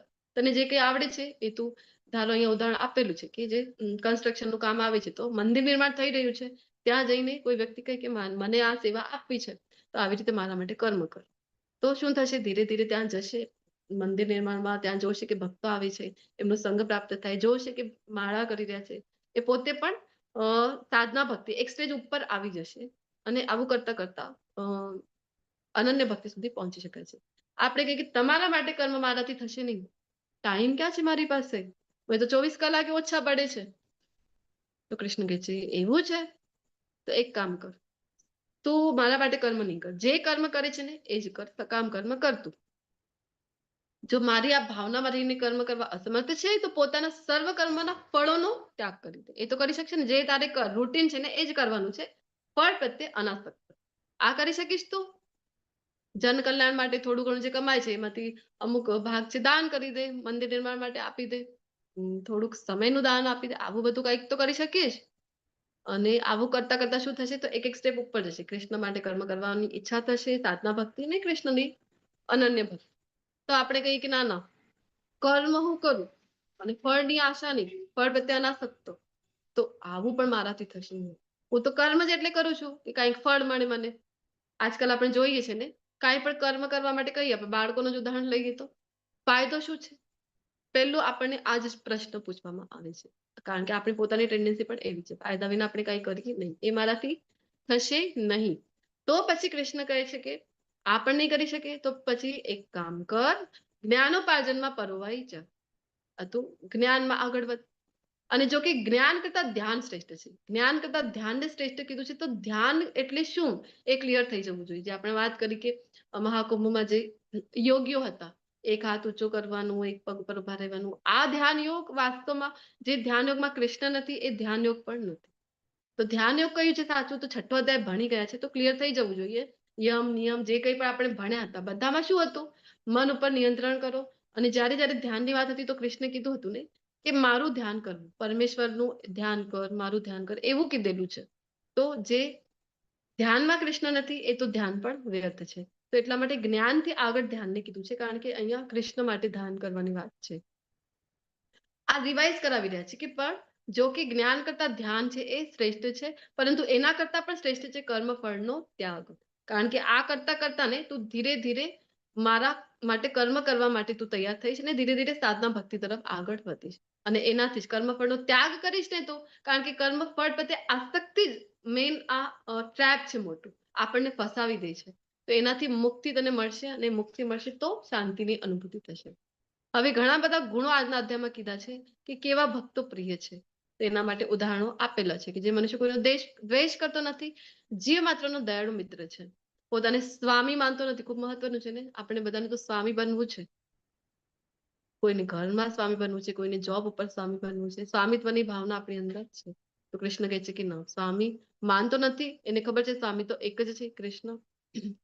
મિથ્યા અહંકારથી રહી છે, સુખ દુઃખમાં સમભાવ છે, સહિષ્ણુ છે, સદા સંતુષ્ટ છે, આત્મ સંયમી છે, દૃઢ નિશ્ચયપૂર્વક મારામાં મન તથા બુદ્ધિ સ્થિર કરે છે, મારી ભક્તિમાં પરાયણ રહે છે. આવો ભક્ત મને બહુ પ્રિય છે. કોનું ઉદાહરણ છે અહીંયા? કોણ મહાત્મા છે અહીંયા? બોલો. સનાતન ગોસ્વામીજી છે. ષડ ગોસ્વામી માંથી એક આવે છે. રૂપ ગોસ્વામી ના જે ભાઈ છે સનાતન ગોસ્વામી, એમની ઘટના આવે છે ને કે એક જગ્યાએ કુટીરમાં એ જપ કરતા હતા. તો એક સમય એવું આવ્યું કે છોડીને જતા રહ્યા હતા. એ જગ્યા છોડીને જાય છે તો મહાદેવ સ્વયં પ્રકટ થાય છે. શું કામ? કારણ કે મહાદેવ કહે છે કે આટલો સરસ જપ કર્યો છે, શું કામ આ જગ્યા છોડીને જઈ રહ્યા છો તમે? ત્યારે સનાતન ગોસ્વામી કહે છે કે મચ્છરોનો બહુ ત્રાસ છે આ જગ્યા ઉપર, તો મારું મન છે એ નામ જપમાં લાગતું નથી. ત્યારે મહાદેવજી એ જગ્યાને વરદાન આપેલું છે. ચકલેશ્વર મહાદેવ, વૃંદાવન યાત્રામાં જે કોઈ ગયા હશે, માનસી ગંગા આપણે ગયા ને પરિક્રમા માર્ગમાં, ગોવર્ધન પરિક્રમા, ચકલેશ્વર મહાદેવનું મંદિર આવે છે. તો એ જગ્યાને વરદાન આપેલું છે શિવજી પોતે કે મચ્છર ત્યાં હેરાન કરશે નહીં. આજ સુધી એ એરિયામાં કહેવાય છે કે મચ્છરોનો ત્રાસ નથી. અને સનાતન ગોસ્વામી પછી એ જગ્યા ઉપર રહીને જ કન્ટિન્યુ પોતાના જપ કરે છે. શિવજી પોતે આવીને એમને કહે છે કેવા મહાન ભક્ત છે. તો ચિત્રકેતુ મહારાજની ઘટના આવે છે. શિવજી અને એમની ખૂબ સમીપ અહીંયા પાર્વતીજી છે. એ જ્યારે ભાગવતમનો ક્લાસ લઈ રહ્યા છે, ઋષિ મુનિ બધા સામે બેઠા છે ને, ઓમ નમો ભગવતે વાસુદેવાય, ઉપરથી આકાશ માર્ગથી કઈક મહેલ જેવું દેખાઈ રહ્યું છે ને તમને બધાને. આ વાસ્તવમાં મહેલ નથી, એ વિમાન છે. આકાશ માર્ગથી જઈ રહ્યા છે ચિત્રકેતુ મહારાજ. એ જ્યારે જોઈ છે કે સરસ મજાનો અહીંયા ક્લાસ ચાલી રહ્યો છે. જો વિદેશીઓ જ્યારે આ એરોપ્લેનની શોધ થઈ નહોતી એ વખતે શું કહેતા હતા? તમારા આ શાસ્ત્રો એટલે બધા હવામાં ગપગોળા, મોટી વાતો છે બસ શાસ્ત્રોમાં. આ રામાયણમાં કેવું વર્ણન છે, પુષ્પક વિમાન અને આવું કઈ હોઈ શકે કે ગુરુત્વાકર્ષણ બલની વિરુદ્ધ દિશામાં હવામાં કઈ ઉડે, એવું કઈ સંભવ છે? એ માનતા નહોતા. શાસ્ત્રોને અપ્રામાણિક કહેતા હતા. મિથ એટલે જ માઇથોલોજી નામ આપેલું છે, મિથ. કારણ કે ખોટું છે એવું એમનું માનવું હતું. પરંતુ અત્યારે તો થઈ ગયું ને વિમાનની શોધ, હેલિકોપ્ટરની. તો પ્રભુપાદજી કહે છે અત્યારના જે વિમાનો છે એ તો માત્ર ટીનના ડબડા માત્ર છે. વિમાનનું સાચું વર્ણન જોવું હોય તો શ્રીમદ ભાગવતમ સ્કંદ 3, જ્યાં કરદમ ઋષિ મુનિ છે એમનું વર્ણન આવે છે. એમની પત્ની, શું નામ હતું એમના પત્નીનું? બોલો. કરદમ ઋષિનું. હરે કૃષ્ણ. ખ્યાલ છે કોઈને? દેવહૂતિજી. દેવહૂતિજી માટે જયારે વિમાનનું સ્થાપના કરી, તો જે વિમાનનું નિર્માણ કર્યું એ કેટલું મોટું વિમાન હતું કે 1000 તો એમની દાસીઓ જ હતી, જે દેવહૂતિજીની છે. અને ત્રણેય લોકમાં ક્યાંય પણ જઈ શકે, એવું નહીં કે આ દેશથી બીજા દેશમાં ગયું, એ કોઈ પણ લોકમાં જઈ શકતું હતું એવું વિમાન હતું. એની અંદર તો કહેવાય ને કે ડુંગરો હતા, જે તળાવો હતા, એવું વર્ણન આપણને શ્રીમદ ભાગવતમાં મળે છે. તો આવું મહેલ જેવા વિમાનમાં જઈ રહ્યા છે કે તમારા જોઈ છે. પાર્વતીજી ખૂબ સમીપ બેઠા છે શિવજીના. તો એમને હસવું આવે છે, એટલે એ વાસ્તવમાં સ્મિત કરે છે. કારણ કે એમને આનંદ થાય છે કે જો કેવું સરસ મજાનું ક્લાસ શિવજી લઈ રહ્યા છે. પરંતુ પાર્વતીજીને ખોટું લાગી ગયું, સ્મિત કર્યું તો એમને થયું કે હું ખોળામાં બેઠી છું શિવજીના. શિવજી કેટલા મોટા વૈરાગી છે. પાર્વતીજી આટલા સમીપ છે તો પણ ભગવત ચર્ચા એ કરી શકે છે. તો શિવજી જેવું તો કોણ હોય? એટલે જ કહેવાય છે ને વૈષ્ણવના યથાશંભો. મહાન વૈષ્ણવ છે શિવજી. તો પાર્વતીજીને થયું કે એટલા માટે મારા પર હસે છે, તો એમને શ્રાપ આપી દે છે. કહે છે કે હસવાનો ખૂબ શોખ છે ને, એક કામ કરો, અસુરીઓનીમાં જાઓ તમે. ત્યાં અસુરોને ખૂબ શોખ હોય છે ને, જોતા હોય છે ને ટીવી સિરિયલમાં, હા હા હા હસતા હોય છે ને અસુરો. અસુરીઓની પ્રાપ્ત થાય અને ત્યાં તમે બિંદાસ હસી શકશો. તો જે ચિત્રકેતુ મહારાજ હતા એ બંને હાથ જોડીને કહે છે કે તમારો જો આ તો મારો રીઝન નહોતો, તમારા ઉપર મેં પરિહાસ નહોતું કર્યું, પરંતુ તમે જે શ્રાપ આપ્યું છે એ હું મારા માથા ઉપર સ્વીકાર કરું છું. એક વિનંતી છે મારી કે કૃષ્ણનું વિસ્મરણ મને થાય નહીં, એટલી કૃપા મારા ઉપર કરજો. અને પાર્વતીજી હા પાડી દે છે. અને શિવજી ત્યારે કહે છે એમને કે જોયું શું કામ મને જે વૈષ્ણવો છે, જે વિષ્ણુના ભક્તો છે, જે કૃષ્ણના ભક્તો છે, શું કામ મને અત્યંત પ્રિય છે. આની જગ્યાએ મારા ભક્તો હોત તો શું કરે? જોઈએ છે ને આપણે શિવજીના પાસે જાય છે, શું કામ? કારણ કે કંઈક ને કંઈક પોતાને ભોગવવું છે. પરંતુ કૃષ્ણના ભક્તો છે એ કેવા હોય છે? કૃષ્ણ પ્રત્યે અનન્ય ભક્તિ છે એમને. અને પછી નેક્સ્ટ બર્થમાં કયા અસુરના રૂપમાં જાય છે? બોલો. ચિત્રકેતુ મહારાજ કઈ ઘટના આવી છે શ્રીમદ ભાગવતમનો પ્રસંગ? વૃત્તાસુર ઘણા બધા માતાજી, અધ્યાય. હા, વૃત્તાસુર. વૃત્રાસુર અને ઇન્દ્ર સાથે, હા. સ્વર્ગના રાજા ઇન્દ્ર સાથે એમનું યુદ્ધ થાય ને આપણે જોઈએ કે વૃત્રાસુર તો આટલો દધીચી મોટો મુનિ, અસુર છે, દધીચી પરંતુ મુનિ, ના સ્તુતિ ના, કરી રહ્યો છે. આશ્ચર્ય થાય ને, શું કામ કરે છે? કારણ કે પાર્વતીજી એમને કીધું હતું ને, ક્યારે વિસ્મરણ થશે નહીં. તો જે કોઈને કષ્ટ આપતો નથી અને જે અન્ય કોઈના કારણે અસ્વસ્થ થતો નથી, જે સુખ તથા દુઃખમાં, ભય તથા ચિંતામાં સમભાવ યુક્ત રહે છે, એવો એ ભક્ત મને બહુ પ્રિય છે. કોણ છે આ વ્યક્તિ? બોલો, કોણ છે? કૃષ્ણ અને સુદામા. સુદામાજી, સુદામા. કૃષ્ણ સુદામા. સુદામા. સુદામાજીને એમના પત્ની વારંવાર કહેતા, એમની પરિસ્થિતિ જ્યારે એવી હતી કે ખાવા માટે પણ ઘણી વખત કઈ અન્ન રહેતું નહોતું. નાના નાના બાળકો હતા, કોઈ પણ પત્ની છે એમનો જીવ તો બળે ને, બાળકો માટે કઈ ખાવાની વ્યવસ્થા ન હોય. એ વારંવાર કહેતા હતા કે તમારા મિત્ર કોણ છે? દ્વારિકાધીશ છે, જાઓ એમની પાસે તમે મદદ માંગવા. તો સુદામાજીનો એટીટ્યુડ કેવું છે? કારણ કે ભક્ત છે તો ના, માગવા માટે તો હું કોઈ દિવસે જાઉં નહીં. જે બેસ્ટ વસ્તુ છે, જે મને કૃષ્ણ આપી શકતા હતા, એ બેસ્ટ વસ્તુ મને આપી દીધી છે. હવે શું માંગવાનું? શું આપ્યું છે સુદામાજીને? ભક્તિ, બોલો. કૃષ્ણ ભક્તિ પ્રત્યેની આપી અનન્ય છે. ભક્તિ આપેલી છે, હવે શું જોઈએ? હવે કૃષ્ણ પાસેથી શું માંગવાનું? ભક્તોને ખૂબ ક્લિયર છે કે જે સૌથી અમૂલ્ય એવી વસ્તુ છે એ મારી પાસે છે.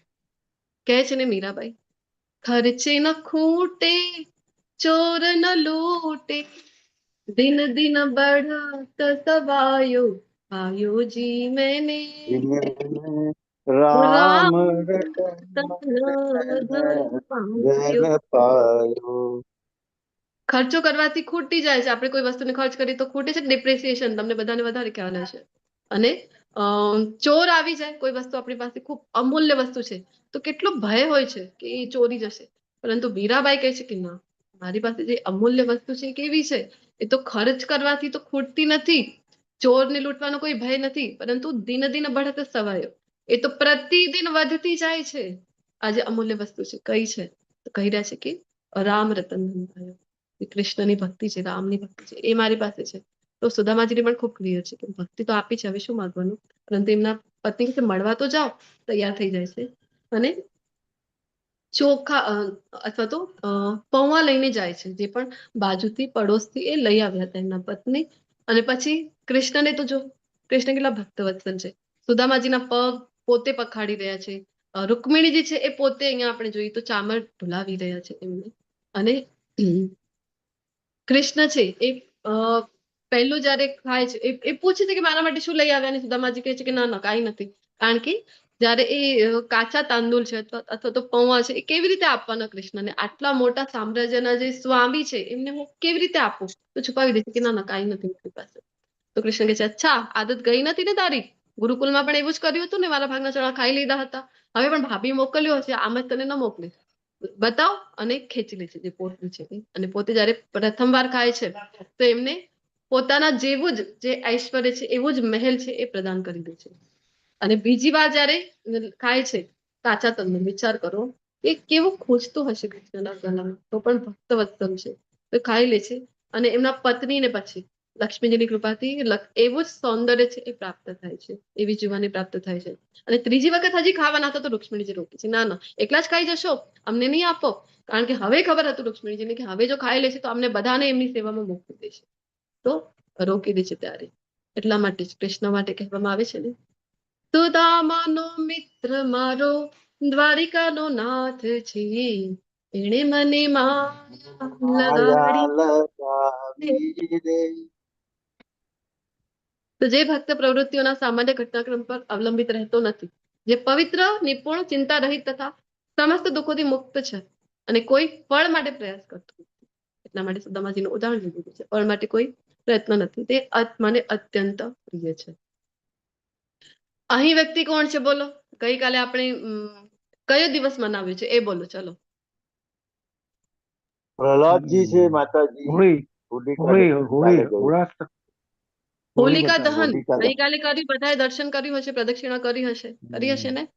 હોલિકા દહન ગઈકાલે બધા સેલિબ્રેટ કર્યું ને. તો પ્રહલાદ મહારાજને કેવું? ત્યારે ભક્તની વાત થઈ રહી છે, ભક્ત શિરોમણી છે પ્રહલાદ મહારાજ. તો કયા કયા ગુણ છે? કેટલીક વખત એમના પિતા આપણને થાય ને ભક્તિ કરવાની ઈચ્છા તો બહુ છે, પણ આ માર્ગમાં કઠિનાઈઓ છે. જો અમુક કઠિનાઈ છે, મારા ઘરના લોકો રોકે છે, આ કઠિનાઈ પેલી કઠિનાઈ, આ થોડું દૂર થઈ જાય, ભક્તિમાં આગળ વધીશું, જરૂર વધીશું. વિચાર કરો, પ્રહલાદ મહારાજ જેટલા દુઃખ છે આપણા જીવનમાં, એમના પોતાના જ પિતા દર વખતે એમને જીવ લેડ ઘાત એમના ઉપર કરવામાં આવતા હતા, એમના પિતા દ્વારા જ. જો અહીંયા હાથીનો પિક્ચર આપેલું છે, હાથીના પગ નીચે કુચડવાનો પ્રયાસ છે, ઝેરીલા સર્પો વચ્ચે. વિચાર કરો, આપણે તો નાનકડું એક કોકરોચ આવી જાય તો પણ આખા ઘરમાં ઉધમ મચાવી નાખી, કરીએ છીએ કે નહીં? તો ઝેરીલા સર્પોની વચ્ચે જયારે મૂકવામાં આવી રહ્યું છે, ઉપર પહાડી પરથી ફેંકી દેવામાં આવે છે. કેટલી વખત પ્રયત્ન, જે હોલિકાની વાત કરી, છેલ્લે તો એમની જે ફઈ હતા હોલિકા, અગ્નિમાં પણ બેસાડી દેવાનો પ્રયત્ન કરવામાં આવી છે, તો પણ એ વિચલિત થતા નથી. અને કૃષ્ણ પ્રત્યે એમનું સમર્પણ છે, ભક્તિ છે, એવી જ રહે છે. એટલે કૃષ્ણને અત્યંત પ્રિય છે આવા ભક્ત, જે કદી હર્ષ પામતો નથી, કદી શોક કરતો નથી, જે પશ્ચાતાપ કરતો નથી, કે કશું ઈચ્છતો નથી, અને શુભ તથા અશુભ બંને વસ્તુઓનો પરિત્યાગ કરે છે. તે ભક્ત મને અત્યંત પ્રિય હોય છે. કોણ છે આ વ્યક્તિ? બોલો. હરે કૃષ્ણ. આ કયા ભક્ત અમરીશ છે? મહારાજ. અમરીશ મહારાજ. અમરીશ મહારાજ. અમરીશ મહારાજ શ્રીમદ ભાગવતમમાં એમનું ખૂબ ડિટેલમાં વર્ણન આવે છે. શોર્ટમાં આપણે એક સ્ટોરી લેવાનો પ્રયત્ન કરીએ. એક વખતની ઘટના છે કે એકાદશીના વ્રતના દિવસે, બીજા દિવસે જયારે પારણા કરવાનો સમય થાય, નિર્જલા એકાદશી હતી, તો બીજા દિવસે પારણા કરવાનો સમય આવે, તો એ સમયે દુર્વાસા મુનિ ત્યાં પ્રકટ થયા, અને દુર્વાસા મુનિ કહે છે કે હું સંધ્યા સ્નાન કરીને આવું છું. તો અમરીશ મહારાજ કહે છે ઠીક છે, હું તમારી વાટ જોઉં છું. દુર્વાસા મુનિને ઘણો સમય લાગી જાય છે. તો હવે અમરીશ મહારાજની પાસે ખૂબ ભક્ત હતા, એ ભગવાન નવદા ભક્તિ, 9 પ્રકારથી ભગવાનની સેવામાં પરાયણ હતા. તો એ પોતાના જે હતા ને રાજગુરુઓ હોય છે, બ્રાહ્મણો, એમની સલાહ લે છે કે આવામાં શું કરવાનું, કારણ કે પારણાનો સમય તો વીતતો જાય છે. તો એમના જે રાજગુરુ હતા એમને સલાહ આપી કે ભગવાનનું ચરણામૃત લઈ લેવાય. ચરણામૃત લઈ લો તમે, તો વ્રતનું પારણું એ થઈ ગયું, અને તમે વાટ પણ જોઈ એવું થશે. અને એ જયારે ચરણામૃત લીધો અને પછી દુર્વાસા મુનિ આવે છે, એમને યોગ શક્તિથી ખબર પડી જાય, તો ખૂબ ક્રોધિત થઈ જાય છે. તમને બધાને ખ્યાલ હશે દુર્વાસા મુનિ શું કામ માટે પ્રખ્યાત હતા? તરત જ એ ક્રોધમાં આવી જતા હતા. તો એ શું કરે છે કે પોતાની વાળની લટથી, પોતાની યોગ શક્તિના બળથી એક અસુરને પ્રકટ કરે છે. કહે છે કે આ અમરીશ છે ને, કપટી છે, એ જો મારા માટે વાટ જોઈ નહીં, તો એનું તો તું સંહાર કરી દે. તો આવું મોટું અહીંયા આપણને અસુર દેખાઈ રહ્યો છે, એમાં વાળની લટથી પ્રકટ થયેલો, અને એ તરત જ હમલો બોલી દે છે આ અમરીશ મહારાજ ઉપર. અને અમરીશ મહારાજ એ તો ભક્ત છે, એ તો જો આવી મૃત્યુ જેવી પરિસ્થિતિમાં પણ ભગવાનના ભક્તો શાંત રહી શકે છે, એમને ક્રોધ આવતો નથી. બંને હાથ જોડી, આંખો બંધ કરીને સ્વીકાર કરે છે કે ભગવાનની જે પરિસ્થિતિ આપી છે, આજ મારો અંત હોય તો મને સ્વીકાર છે, પરંતુ એક મારી વિનંતી છે, હું તો ખુશ છું કે આવા પરિસ્થિતિમાં પણ તમને સ્મરણ કરવાનો સમય તો મને મળી ગયો. એવી રીતે, અને એ જ ક્ષણે ત્યાં પ્રકટ થાય છે સુદર્શન ચક્ર. સુદર્શન ચક્ર તરત આવી જાય છે, અને આવીને સૌથી પહેલા શું કરે છે, તો આ જે અસુર હતું એનું એ સંહાર કરી દે છે. શું કામ? કારણ કે ભગવાનના ભક્તને હેરાન કરવા આવ્યું હતું, એટલા માટે સુદર્શન ચક્ર પહેલો એનું સંહાર કરી દે છે, અને પછી સુદર્શન ચક્ર પડી જાય છે દુર્વાસા મુનિની પાછળ, એમનો સંહાર કરવા માટે. અને દુર્વાસા મુનિ હવે પોતાના પ્રાણ બચાવવા માટે સૌથી પહેલા જાય છે બ્રહ્માજી પાસે, એમને વિનંતી કરે છે. બ્રહ્માજી કહે છે આપણે એમાં કઈ મદદ કરી શકાય નહીં. પછી જાય છે શિવજી પાસે, એમને વિનંતી કરે છે. શિવજી કહે છે કે આ આપણું કામ નથી. જેનું એ શસ્ત્ર છે સુદર્શન, એમની પાસે જાઓ. કોનું શસ્ત્ર છે સુદર્શન? બોલો. ભગવાન કૃષ્ણ. વિષ્ણુ. વિષ્ણુનું.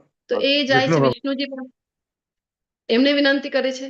તો બધાને ખ્યાલ છે, તમને બધાને, કે ભગવાન ભક્તવત્સલ છે, એમની શરણે જે આવે છે એનું રક્ષણ કરે છે, પરંતુ એકમાત્ર આ દાખલો જોવા મળે કે જ્યાં ભગવાને શરણે આવેલાની રક્ષા છે એ કરી નથી. ભગવાન કહે છે કે ના, એ જેના માટે આવ્યો છે ને, એ સુદર્શને તો મારી આજ્ઞા પણ લીધી નથી, એ તો તરત જ નીકળી ગયો, કારણ કે તે ભક્તને હેરાન કર્યો.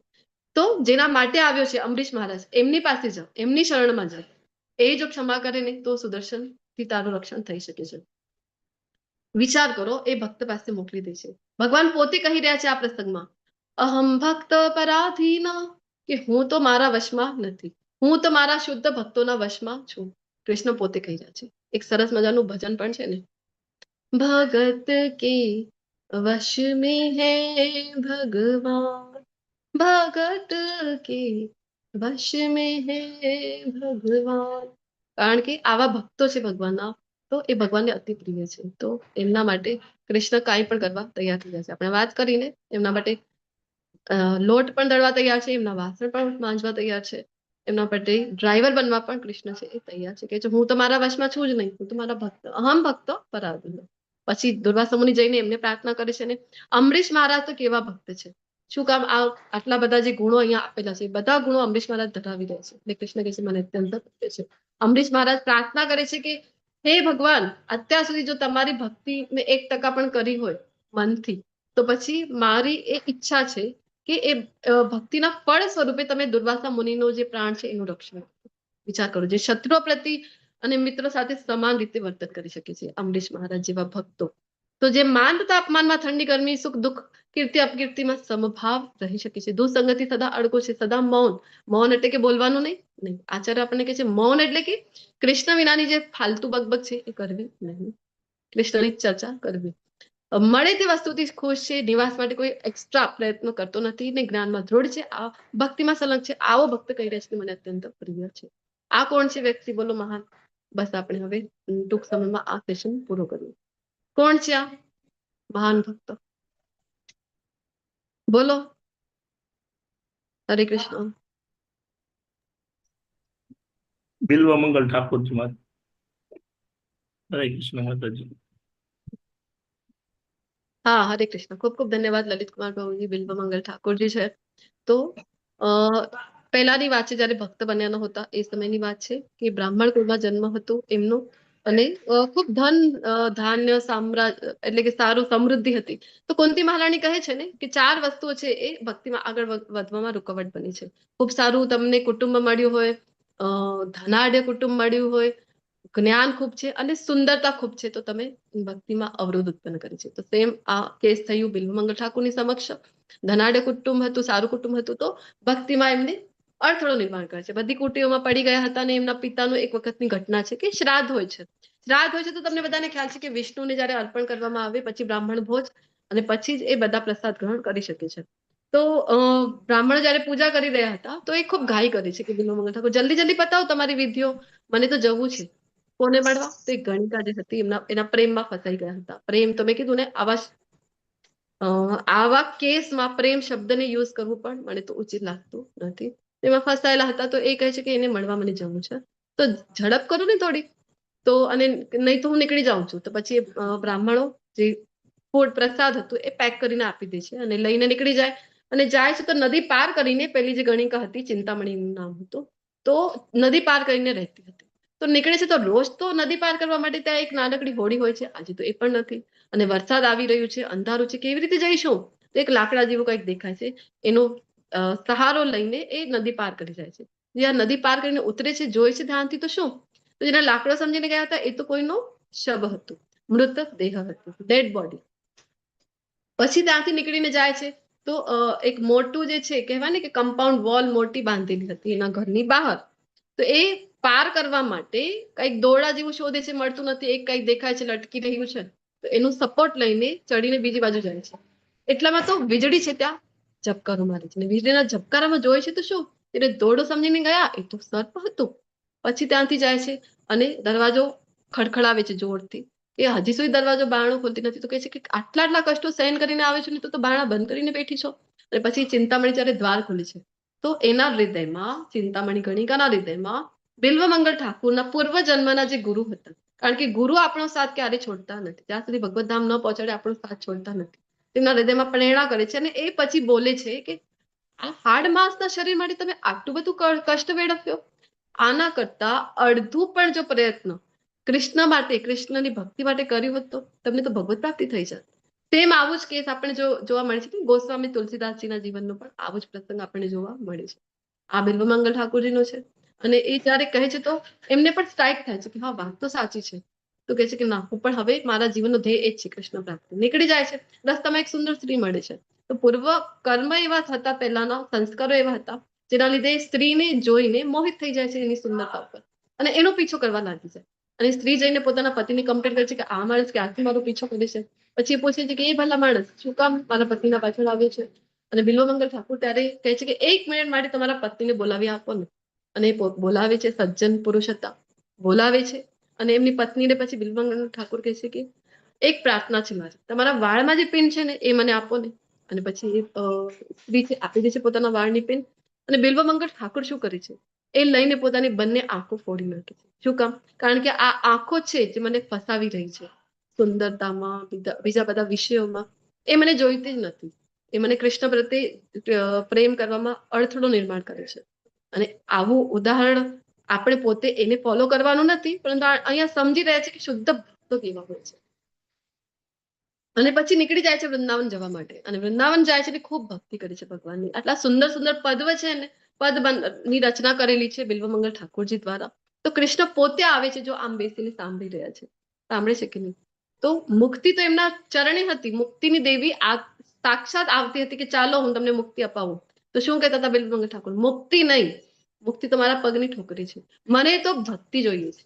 700 વર્ષ સુધી જીવન યાપન કર્યું હતું, કૃષ્ણની ભક્તિ કરી હતી. જેવા ભક્તિઓના અવિનાશી પંથનું અનુસરણ કરે છે અને મને પોતાનું સર્વોપરી ધ્યેય માની શ્રદ્ધાપૂર્વક પૂર્ણ રીતે મારામાં પરાયણ રહે છે, તેવા ભક્તો મને અતિશય પ્રિય હોય છે. તો આ બિલ્વમંગલ ઠાકોરજી જેવા ભક્તો છે, આવા અનન્ય ભક્તો છે કૃષ્ણ કૃષ્ણ મને અત્યંત પ્રિય છે. આપણે તમને બધાને ખ્યાલ હશે કે જ્યારે પુરુષોત્તમ માસ હતું ત્યારે આપણે ગાતા હતા કે નહીં, ચૌરાષ્ટકમ. એ જે ચૌરાષ્ટકમ છે એ પણ બિલ્વમંગલ ઠાકોરજી દ્વારા રચિત છે. વ્રજે પ્રસિદ્ધમ નવનીત ચૌરમ ગોપાંગનાનામ ચ દુકુલ ચૌરમ અનેક જન્માર્જિત પાપ ચૌરમ ચૌરાગ્રગણ્યમ પુરુષમ નમામિ. તો આવા બિલ્વમંગલ ઠાકોરજીની પદ સાંભળવા, જેમની સ્તુતિ સાંભળવા માટે કૃષ્ણ પોતે આવા ભક્તોના ચરિત્રો સાથે, આવા ભક્તોના ગુણો સાથે 12મો અધ્યાય પૂર્ણ થાય છે. ખૂબ ખૂબ આભાર. અને ફરીથી એક વખત તમને બધાને ગૌર પૂર્ણિમાની હાર્દિક શુભકામનાઓ. બધાને વિનંતી છે કે ગૌરાંગ મહાપ્રભુ છે, ચૈતન્ય મહાપ્રભુ છે, એમને વિનંતી કરીએ કે આપણા જે કંઈ પણ અડથળો છે ભક્તિ માર્ગમાં આગળ વધવા માટે એને દૂર કરીને આપણે કૃષ્ણ પ્રેમ, કૃષ્ણ ભક્તિને પ્રાપ્ત કરે છે. તો તમારા બધાનું હૃદયપૂર્વક આભાર વ્યક્ત કરું છું. વાંછા કલ્પતરુભ્યશ્ચ કૃપા સિંધુભ્યૈવ ચ પતિતાનાં પાવનેભ્યો વૈષ્ણવેભ્યો નમો નમઃ.